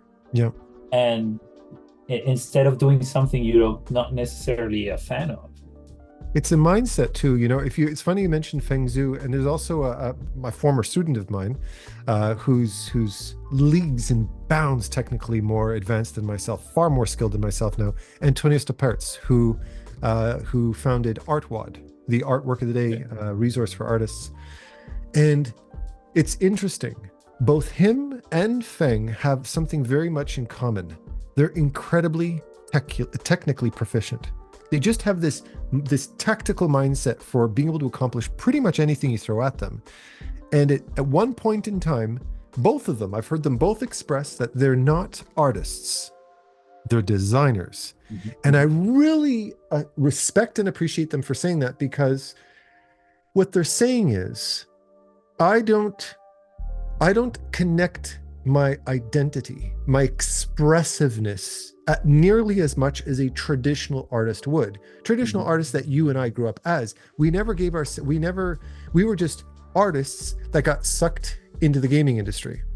But now that this gaming industry has matured, a lot of younger artists are much more aware of what is needed in this industry, and it can see themselves in this or not. We didn't. We were just artists adapting to a new job title is all it was, right? Yeah. And they realized the joy that I get as an artist, as somebody who works in the industry, is that I'm providing the service of whatever it is people are looking for. It's you need your car fixed. I got the tools. I got the job. Yeah. I'll get the job done for you. You need this. I'll do it. So they really work on mastering those skills without the emotional interference of self-expression. It's not important. It's not a priority to them. Feng said this. Antonio said this.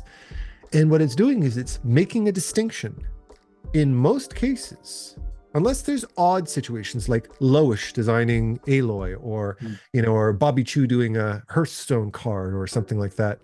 In those odd occasions, video games are looking for designers. They're not looking for artists. And as such, a designer thrives. They're the ones that can pump out banger after banger, and they just keep doing well. Like you're the one sitting next to them going, you just do everything right. It's because that's their skill. Their skill is their adaptability. Their skill is their technicality.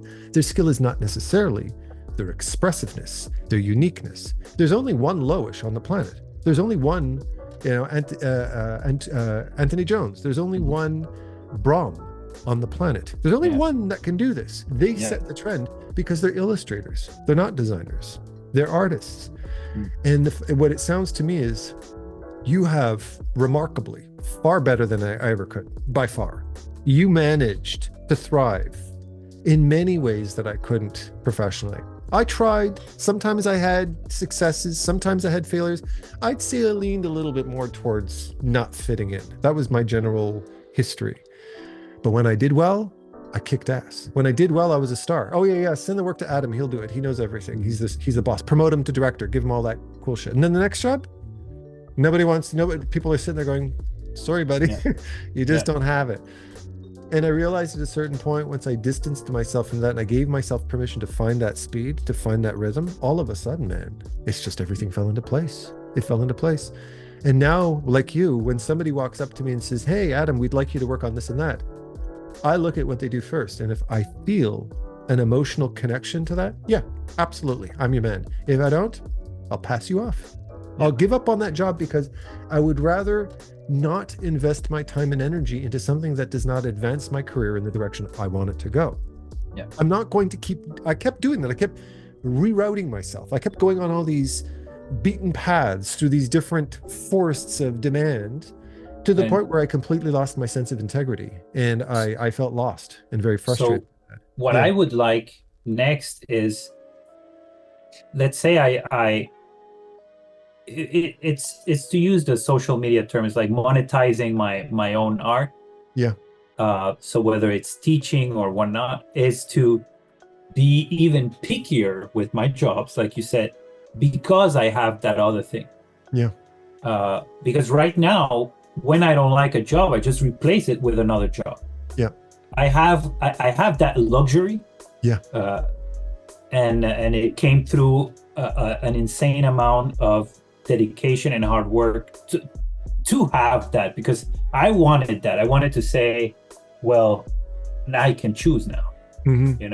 I can have the power of choice between jobs. I'm not that guy who's scrambling anymore, because I've been that guy.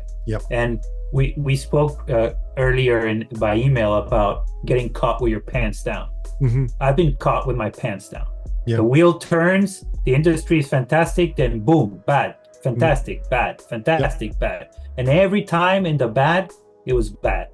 Well, I don't want that anymore. I want to be good in the bad situation. So I did what I do certain things to not be affected by the situation in the industry.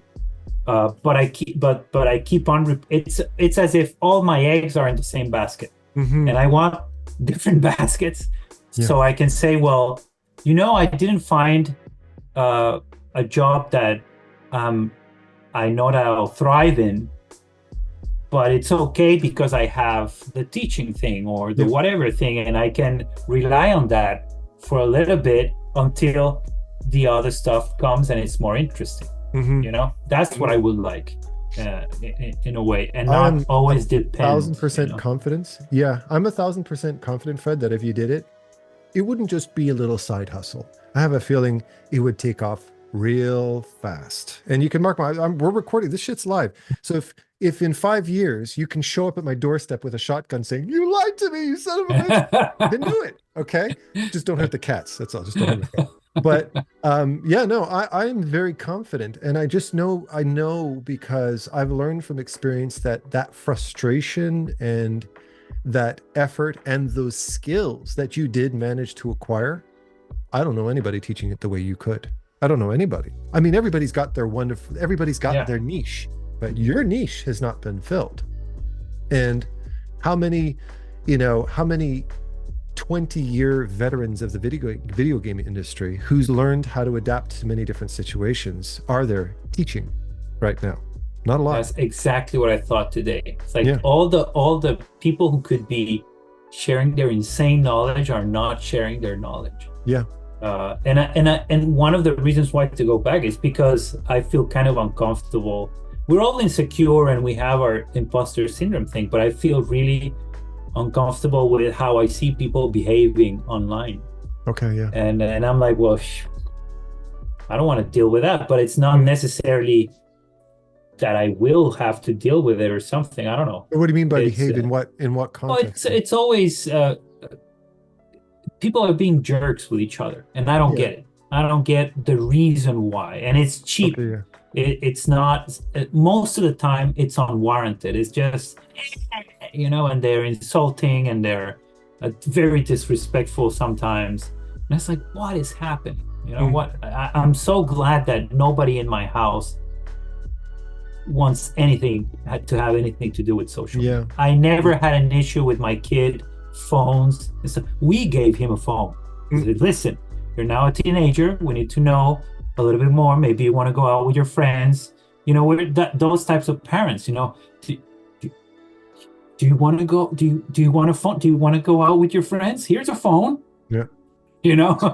Instead of being the parent who's like, dude, stop it with your phone. Stop it with Facebook. Why did you do that? I don't know what you're doing right, Fred, but I can't get my kids off their pads. Yeah, so because he luckily he came out like his mother. That's all I have to say. Okay, yeah. But here's the thing: I don't even know. I can't even fathom how that. Are you talking about how that online social media presence could impact your career? Like you managed to work as an artist, kind of independent of social media, where you feel like if you starting your own online platform, it would kind of force you into the spotlight a bit? Okay, so even posting art to promote myself and put myself out there as a freelancer, right? Because it's my livelihood. Even that took me years to do. Really? Because I did it old school, word of mouth, network. And so I reached a point where I was safe and I never posted anything. Yeah. I didn't need to post. People knew me in Quebec City and in Montreal. And I knew I was like, okay, I'm set. I could just chill right now. Yeah. But I wanted other type of projects. I wanted other type of art. And it wasn't possible in these two cities. Yeah. So in order to do that, I had to start posting and let other countries know that I existed. It's obvious, right? It's like 2 and 2. So I started doing that, and slowly it started ramping up, and I'm getting offers from the US, I'm getting offers from Europe, Asia, etc. Okay, cool, it's working. And then it picked up, and now it's like all over the place, and I have more choice, etc. I'm super grateful for that. But it annoys me. Just the act of existing online, it just never sat well with me. It's I feel like gross or something. Something like it's not me. I'm the guy. Leave me in a cave doing my art. Sure, send me an email. You need me to work. I'll update you. No worries. I'll do my job. but all that nonsense online is just, it's just really not for me. I'm Okay, like yeah. the fake extrovert. Would it be like, so I don't like to go Introvert. out. I don't like to go out. I don't like, but I'm You're the introvert, you capable, mean? Yeah. but I can fake it. Sure, yeah. I can go out and be the center of attention because I was raised in Latin America. Yep. Yep. So, you know, you gotta, you know. And because I go out, I moved out a lot. You always had to restart, right? Yeah. Remake friends and all that stuff. So I was like the little clown, Yeah. avoiding conflict with the new people, because there were some countries you get your ass kicked just because you're the new guy, right? Yep. So I'm like, okay, so instead of this, I'm gonna do that, and you're planning in your head all this insane, you know, organization just to socialize and be safe, depending on where you're going. And so I don't like putting myself out there online. And so I have an alarm on Sundays, and it says prep your work. So I'm like, okay, so what do I post? And then I start prepping everything, save all my files, the right format and all that BS. And I have my techniques for when do I post on ArtStation, what works for me the best, LinkedIn, when. So I tend to post on Instagram once a week, when I need to post. Right. I don't if I don't need to post, I don't post. I hoard the images for when the rainy days come, and you have to anticipate when the rainy days are coming. Yep. So you start posting before the shit's gonna hit the fan. So you have to like read the industry. So, you know, you start posting, and I go in on Monday, I have my alarm, post now. So I just dump everything. I don't write anything anymore. Sometimes I just write the date, 2024, number 16, post, and I get the hell out. And if I post the next Monday, that's when I check, oh, did last week's image do well? And I start, oh, well, it did well. Okay, well, it didn't do well. Okay, whatever. And that's it. I don't want to, I don't scroll down. I don't. No, anything. That'll suck you in, and it's very toxic. Not me neither. You know, for me, I post a video. I like the way my process when it comes to my emotional investment in the response to the video. I do care if people like the video or not, but you know, from one video to the next, I'm just trying to be genuine. I'm trying to be authentic. I'm trying to share something of value to people. And if that video gets 75 views and has 3 comments on it that says, thank you, that was wonderful, my job is done. If it gets 18 million views because it had a title that caught a lot more attention, or it's a subject that's a little bit more of a hot topic, it's going to do better.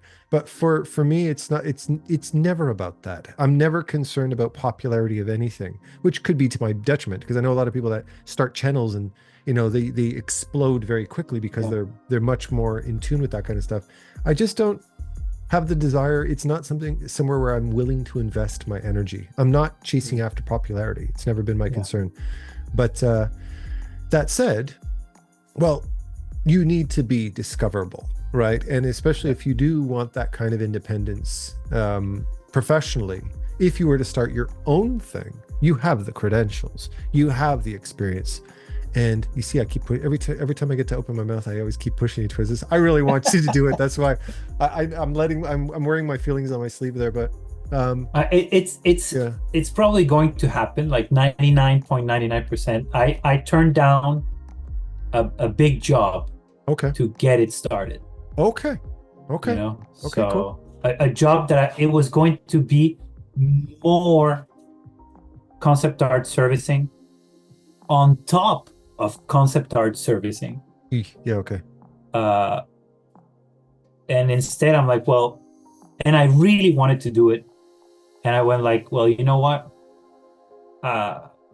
Maybe this is the time where you don't do that. And I didn't. And I'm like, okay. So I started writing all the stuff, all the ideas, and it's just a matter of me continue executing. I started recording my with my crappy equipment. I'm the type of guy who, if I'm gonna start oil painting, I need the best tools, and you never do. You don't know how to oil paint. No. How do you know what's gonna work for you? Yeah. But I've always been like that, so I need the perfection around it before I sit down. And that's this time around, I'm not doing it. I'm just jumping in. But here's the thing: it's hard when you're a perfectionist, especially artists. Artists are very prone to being perfectionists because we are self-governing entities. We manage our own quality. But what you learn from experience over time, especially for me, like who produces a lot of online content and stuff like that, I've learned through experience that I can have beautiful camera slider movements and expensive lenses with beautiful lighting and cut scenes and edits and all that kind of shit. That's fine. But when I talk about something that matters, when the subject matters, when there's value to the information that I'm sharing, when it's a subject that is relevant to a lot of people, all I have to do is turn the camera on, press play, use a shitty little lav mic or some stuff like that, talk into the camera, hit stop and upload, and that thing is going to do 10 times better than a video that I spent months working on. I'm gonna be honest. I love the video editing. I've told you. Oh, that's an indulgence. Yeah, I love it. Yeah. But I really watch it. Like I really pay attention. Okay. And I've gone back to your old videos to try and see the progress. Because I love motion design, but I don't know anything about it. But I've gone back, and it's like, and at the beginning, I thought you were hiring somebody.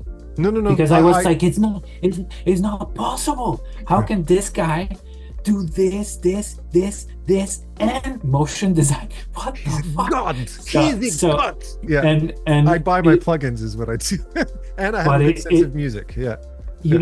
It's something really funny because people sometimes don't read the amount of effort that we put in our work. And there's something that makes me laugh sometimes about how you do your videos is that you're always about balance and you're always calm. And I see a lot of people are in the need of that sort of content. And what I'm seeing, I'm reading The Matrix, and I'm like, this guy works his ass off. That's what I'm reading. And everybody's like, he's so chill, and I feel good. And I'm like, this guy went through how many hours to learn this or reach this? And I'm just looking at how did you get there, and there's another thing that I find really funny is that you're always talking about incredibly calm stuff and you're drawing this cosmic horror stuff. It's this like, guy's bullshit. There's something here, Yeah. You're talking like this and there's like this thing coming out with tentacles. I'll tell you something interesting about that. It's funny you're saying that because it's the artist. My videos, my YouTube videos, and how I express myself in my videos, in my art talk specifically, is an artistic process in the sense that very often your artistic self and your personal self are not necessarily the same thing. Yeah. In real life, I'm not this calm Bob Rossi type of guy. It's not. That's not the way it is. And in fact, when people try to emulate that or call me a Bob Ross, I love Bob Ross. I have no problems being compared to that guy, but it can borderline on that meditative cringy shit that I really can't stand, that ASMR crap, right? Yeah. That's not where I'm coming from. It's just when I express myself vocally, the art there's a side of myself that brings out a certain quality from for all I can describe it as kind of an artistic process, for the same reason that my paintings, the artistic texture in what I paint, these cosmic Lovecraftian Dark Soulsy types of things that I do, I come from a cartoon background. I had to discover that facet of myself. It was a discovery. I found this rhythm that just went with it. But I'm not a dark person by nature, not even remotely dark. And it's just I can't explain it. Why do you love drawing the things you draw? Why do the things come out of you when they do? Is that who you are in real life? No, not necessarily, but it is who you are when you're an artist, right? So yeah, it's kind of like these two artists that meet, albeit the interesting lesson in all of that is that in both cases, be it art or be it my art talks or be it narration for what it's worth, all required me, the experience I gained over the years taught me that the most important element to artistic growth is speed management. It's learning your frequency. It's learning your speed so that when you play a note, you feel the full weight of that, of the impact of that expression. And that's the similarity you'll find between those two. If you actually dig down to the core of both of those forms of expression, it's the same person. Yeah. That's cool. Yeah. Yeah. By the way, I bought my wife, I think I told you, right? My wife, when I tell her Adam's made a new video about it, she goes like, oh no. Because she says that I will buy it. Yeah. I'll buy the product. Oh God! Oh yeah, when I'm doing a product review or something. And what did I make you buy? I bought the. Oh shit! Well, first of all, I bought the BenQ monitor. Oh, and good. It was the best purchase. Yeah. Can you imagine the new designer monitor? No, I bought the earlier version, not the one that just came out. The other one, the previous one. I've been painting all my life with cheap Dell monitors. Not to say that they're bad. It's just I did my career with them, but I had never invested. And this time around, I was tired of having my Cintiq be something, and then you put it in the other one, and it's a disaster, And oh my God, the monitor, amazing. And then you just bought yourself a well-tuned instrument, basically. And I bought the tour box. That one's gathering dust somewhere. yeah.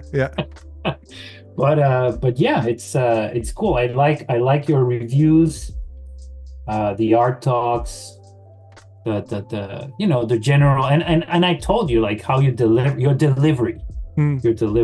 I have a bad delivery, especially in North America, where everything has to be like, now it's in Europe. I'm a little bit more normal, it's less proper.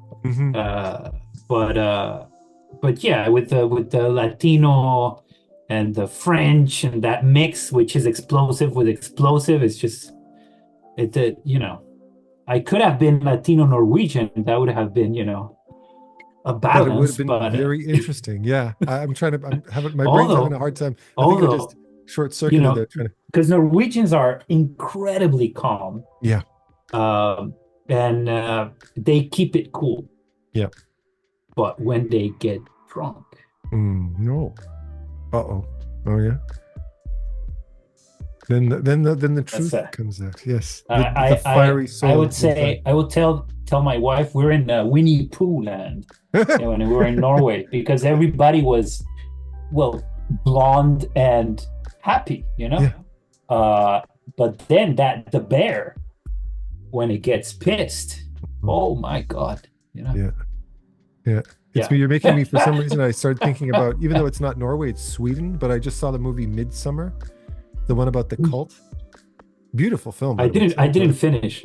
I'm a chicken. Do you know what it's about, eh? Yeah. It's not. Yeah, I stopped when the guy wants to steal the book and the other dude comes in and okay. It's not that dark. It's not that dark. It's cultish. It's got that 70s kind of psychedelic kind of cultiness about it. But those things work for me. Yeah. I'm in there, I'm like, I'm really in there. So I'm like, okay, I'm not watching this. And then I go to bed and then I can't sleep. No. Yep. Yeah, no, it sticks with you, eh? Yeah, well, that's the thing. It's if you're sensitive to that kind of stuff. Oh yeah. Yeah, I'm much more sensitive, like you said. Well, like you just mentioned, I'm more sensitive to the culty stuff than I am to the horror stuff. Yeah. Horror stuff is, it's scary. She's dead. Oh, look painful. But the culty stuff is the stuff that kind of, you walk away from that and you look at your family and you go, oh fuck, what am I doing with my life? It corrupts your brain a little bit. It makes you feel a bit sick for 48 hours. Yeah. No. I can't deal with horror. I used to do horror games, and I would force myself, and now I can't do it anymore.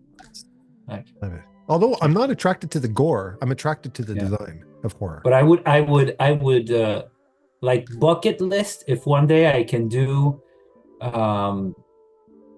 it has to be action. It still has to be cheesy for me. Like, growing in the 80s, it has to have that slice of cheese. Gotta have the red, you need red. And the knife, the badass guy who there's a reason why I draw what I draw. There's a reason why there's pouches everywhere in the shit I draw. It's the 80s and the 90s, and they all went to the gym. And it's fanny packs. Mullets, sunglasses. Knight Rider. I'm bringing back some mullets in my concepts. But so Resident Evil 4 was my first Resident Evil. Nice. And I would love to work in a game like that. And the one they did, The Village, I don't know if you remember that one. Of course, yeah. Which is... I haven't played it though. I've watched it, but I haven't played it yet. So The Village, in my opinion, is Resident Evil 4 meets Bloodborne. And that was just like, that's it. Yeah. That's it. Yeah. So if I could do like the badass action hero that fights some weird creepy monsters in a setting like that, I would even do environments. I don't care. I would love to do like that. Would be a bucket list. But yeah, there's even Resident Evil, I'm not playing it. It stresses me so much, running around and the boss is here, like no. What are you playing? I keep it super chill. I play games like narrative games, easy hallway type of Uncharted, stuff like that. Yep. I do like my superheroes. I'm a comic book nerd. Yep. Through and through. If I could draw just lame, cheesy superhero stuff every day, I would be the happiest on the planet. I do that a lot and never show it, or I'll sometimes I'll post on a side account that that's what a lot of people do. They have their nobody cares, and I don't care about it either, and I'll do my Batman and whatever, and I'm happy. And so I play whatever Spider-Man game. My kid loves it as well. Arkham Knight. I don't know if you remember Arkham Knight. Still is very good now. Any type of tactical RPG type of stuff like XCOM. I don't know if you know XCOM. It's been sitting in my wish list for years. I saw the trailer and I was like, ooh, that looks like fun. But I never actually ended up pulling the trigger and buying it. I keep going back to Souls games. That's just my problem. That's my thing. I did half of Dark Souls 1. Maybe a quarter of 3. Okay. And I did Bloodborne. Even to the point of trying to get all the weapons, all the collecting all the items on the map. But it broke me. It just broke me because we're talking about leveling up, which is difficult. Maybe 30 levels just to beat one boss because he's kicking my ass. Yeah. So going through that and reaching the end, I was not able to beat the old man, the old hunter, Geralt. I think he's Geralt. The wheelchair guy. Okay, I forget. So it was impossible. I was watching every video online, and I was keep on trying. I bought the DLC, and I was like, you know what? Nah. I'm done, and never again. I bought every other game that they did.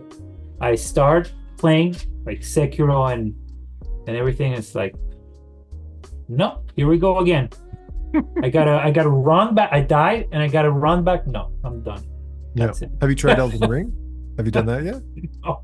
Yeah, no, you shouldn't. You do have a family to take care of, and they need a daddy in their life, so that might not be I smart. don't. I saw the walkthroughs. I was like, this is awesome. The Yeah, designs are awesome. As usual, it's like incredible. yeah. I would love to work on something like that. I did work on Lords of the Fallens, which is Oh, very similar. I an amazing was game. Yeah, I played that. so That's so for me that I was didn't know you worked on that. bucket list. Yeah, Oh, so you got a little bit of a Souls fix there. yeah, Definitely. yeah. That I was did. arguably, they said, probably one of the best Souls-like Yeah. games as far as design's concerned. Like, what did you work on? I'm curious. That's a Um. really beautiful game. So I started. They put me on the monsters, Okay. but there was very little direction. So we were like, okay, what's going on? I didn't know what to do, and it was a case of not having an art director. There wasn't Okay. an art Yeah. director, Okay. and we had issues like I can tell this story is fine. For example, okay, we need a fire witch. So I went to town. I did tons of sketches. Like I really put my soul, no pun intended, in it. And you took it too literal, Fred. We said fire witch, but she's actually a Rogar demon and from another dimension, and she just uses fire as her main weapon. So it has nothing to do with human, nothing to do with witch. And I was like, Oh boy. you should have told me. Now you wasted money, and then they hired Alex Chaudret, Okay. an art director, and he came in, dude, like freaking, it's like one of the best art directors I've ever had in my life. Young guy. When he I walked think into the door, was there like smoke behind Yeah, him with it's lights like and all the everybody in the Gandalf studios when just when like, "Who is Gandalf that?" comes back, when as Gandalf the White, and he comes back and he's so Yeah. shiny, you can't even like, who is there? Who? So and we clicked, and that's why I Yeah. try to, I'm looking for people like that, like Yeah. kindred spirits and Yeah.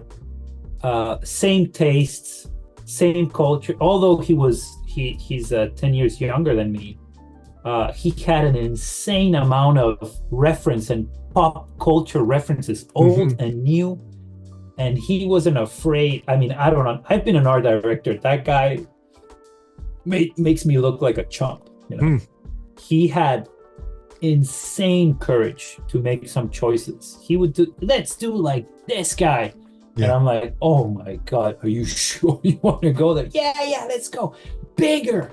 If I did something big, he would go like, okay, bigger. That's really, I really like that. Yeah. And he would take my shit and blow it up. That's a really good to 10,000 to fully express something. Yeah. Yeah. So absolutely. and we were always joking. It's like, you're doing the anime stance. And he's like, I'm not doing the anime stance. You started that shit. You opened the legs and did a superhero pose of your character. And so I went in and it's like, okay, let's go. If you want to get the action pose, let's crank it to 11, Yeah.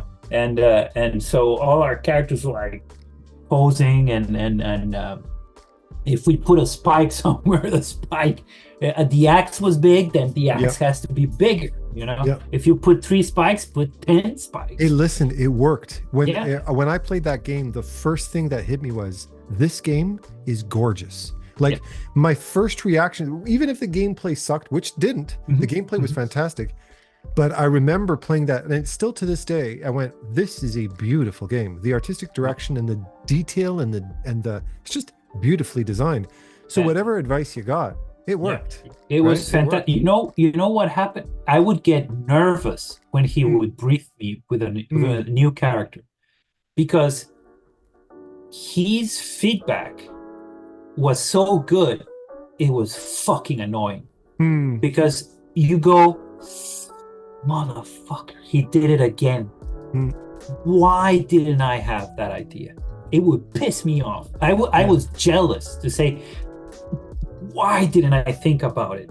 This is fantastic, Yeah. I know, I totally get what you're saying. It reminds me a lot of that conversation that the guy, the head of Weta Workshops, was saying when he was talking about designing the mace for the Witch King in Lord of the Rings, and communicating back and forth with Peter Jackson. Yeah. And Peter kept saying, no, make it bigger, make it twice as big. And they're sitting there going, that's a big mace, you know? And he goes, double it. And he goes, okay. And then he comes back and he goes, double it again. And people are laughing. They're saying he's out of his damn mind. They were getting nervous. But the reason why that direction worked was because Peter Jackson wasn't designing with design in mind. He was designing with feeling in mind. He wanted you to have a guttural reaction when the Lich King lifted it up, to the point where they had to actually, some guy off camera had to lift it into frame because the actor wasn't strong enough to lift it. And when Eowyn goes like that, we go, oh fuck. Right? And that exactly happened. Because I tend to design more than do art, and he was so balls to the wall. He was all, and everything was about shape and impact. Everything was a slap to the face. Imagine again, and his briefs were always surprising. I've had very little art direction. None of that Pinterest art direction or Tumblr art direction bullshit, where you receive 10 images for each little detail of a character. It's a goblin. Well, here's 20 goblin teeth that I like, Fred. You just killed me right now. I want to quit. If you do that, like, this guy was like 4, 5 images, but everyone was boom, boom, boom. Intention was clear. And it happened. And to go back to I cannot take the BS of studios anymore. Exactly the same thing happened.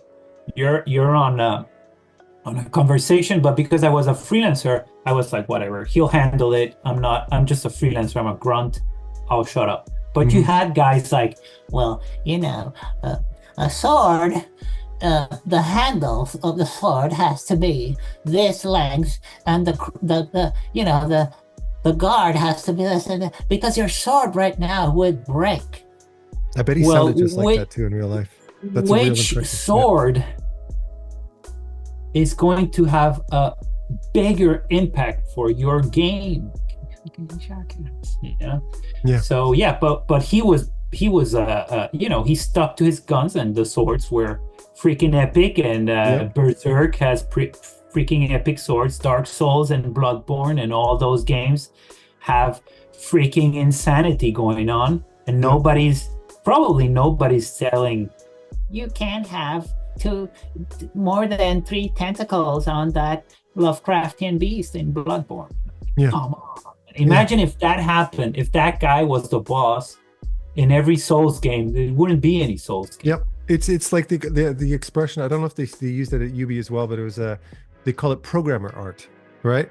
When they were thinking about the logistics of creating a design, and the artist, the art director, and the programmers, or whoever it is, whoever is not particularly artistically inclined, is thinking about the budget. They're thinking about the logistics. They're thinking about the mesh. They're thinking about whatever. They're thinking about all the technicalities.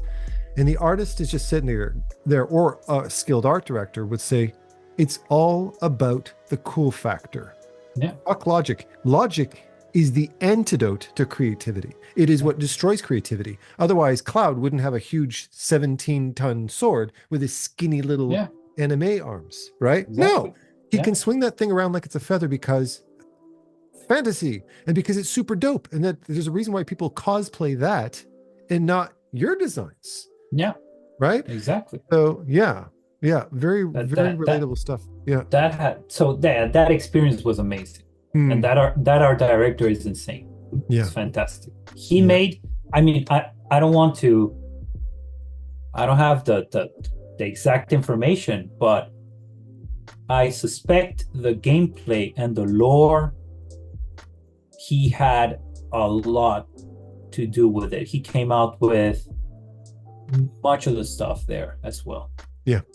I'm not going to go into details because I don't want to make a mistake and give credit where it's not due, but some of the stuff that the freaky lore stuff that's in the game, like all the icons that each faction has. So to go back to your question, I did a bunch of a couple of monsters, and then I did, and this is what I wanted to do. I did the attestants, the knights. Yeah. Not all the knights, because there's other artists out there that did amazing work. But what I like about humans and not necessarily demons or monsters is like I cannot relate to a demon or a monster.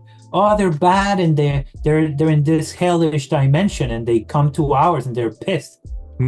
And I'm thinking, well, they're born pissed, you know. So, but the other guys, the religious ones, they were like the supreme dudes, you know, like the perfect knights in shining armor, and then they were corrupted, and they fell, and there's all that suffering and all that background, and so I grabbed that, and that's fun. pure juice, you know. That's like, oh my God, that's deep.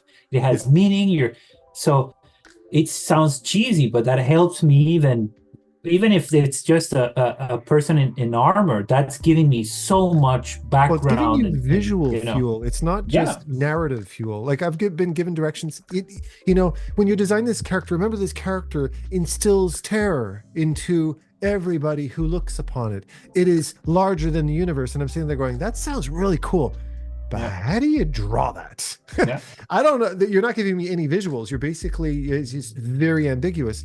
But when you, if as an artist, it sounded like this art director was probably a good artist as well, because they understood what's physically rewarding and physically fun about drawing. It's not just these cool ideas that don't translate visually. So it was amazing experience. One of the good ones. Yeah. Well, listen. But I could continue. All night, Adam. But we both have families. Yes, and they've been patient and quiet for us for 3 hours. How long have you been at this? 2 hours and 45. Wow, that flew by. I didn't even realize it's been that long. Well, Fred, thank you. I think this has been an amazingly enlightening and fun conversation. And like I said. I'm not telling you what to do with your life, Fred. But if you were a teacher, you could do worse. You know, you could do worse. That's all I'm saying. Can I,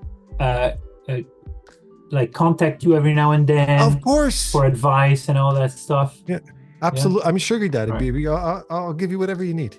I'll hook you up. Don't worry about that. Yeah, for sure. Absolutely. If I can do anything to make you a household name, you've got my support. Absolutely. Yes. Thank you so much. You're very welcome. You're very welcome. All right, my friend. Listen, you go eat and and I'll talk to you in a bit. All right. Yes, talk to you later, man. Yeah. All right. Take care. Thank you so much. Bye-bye. Bye-bye.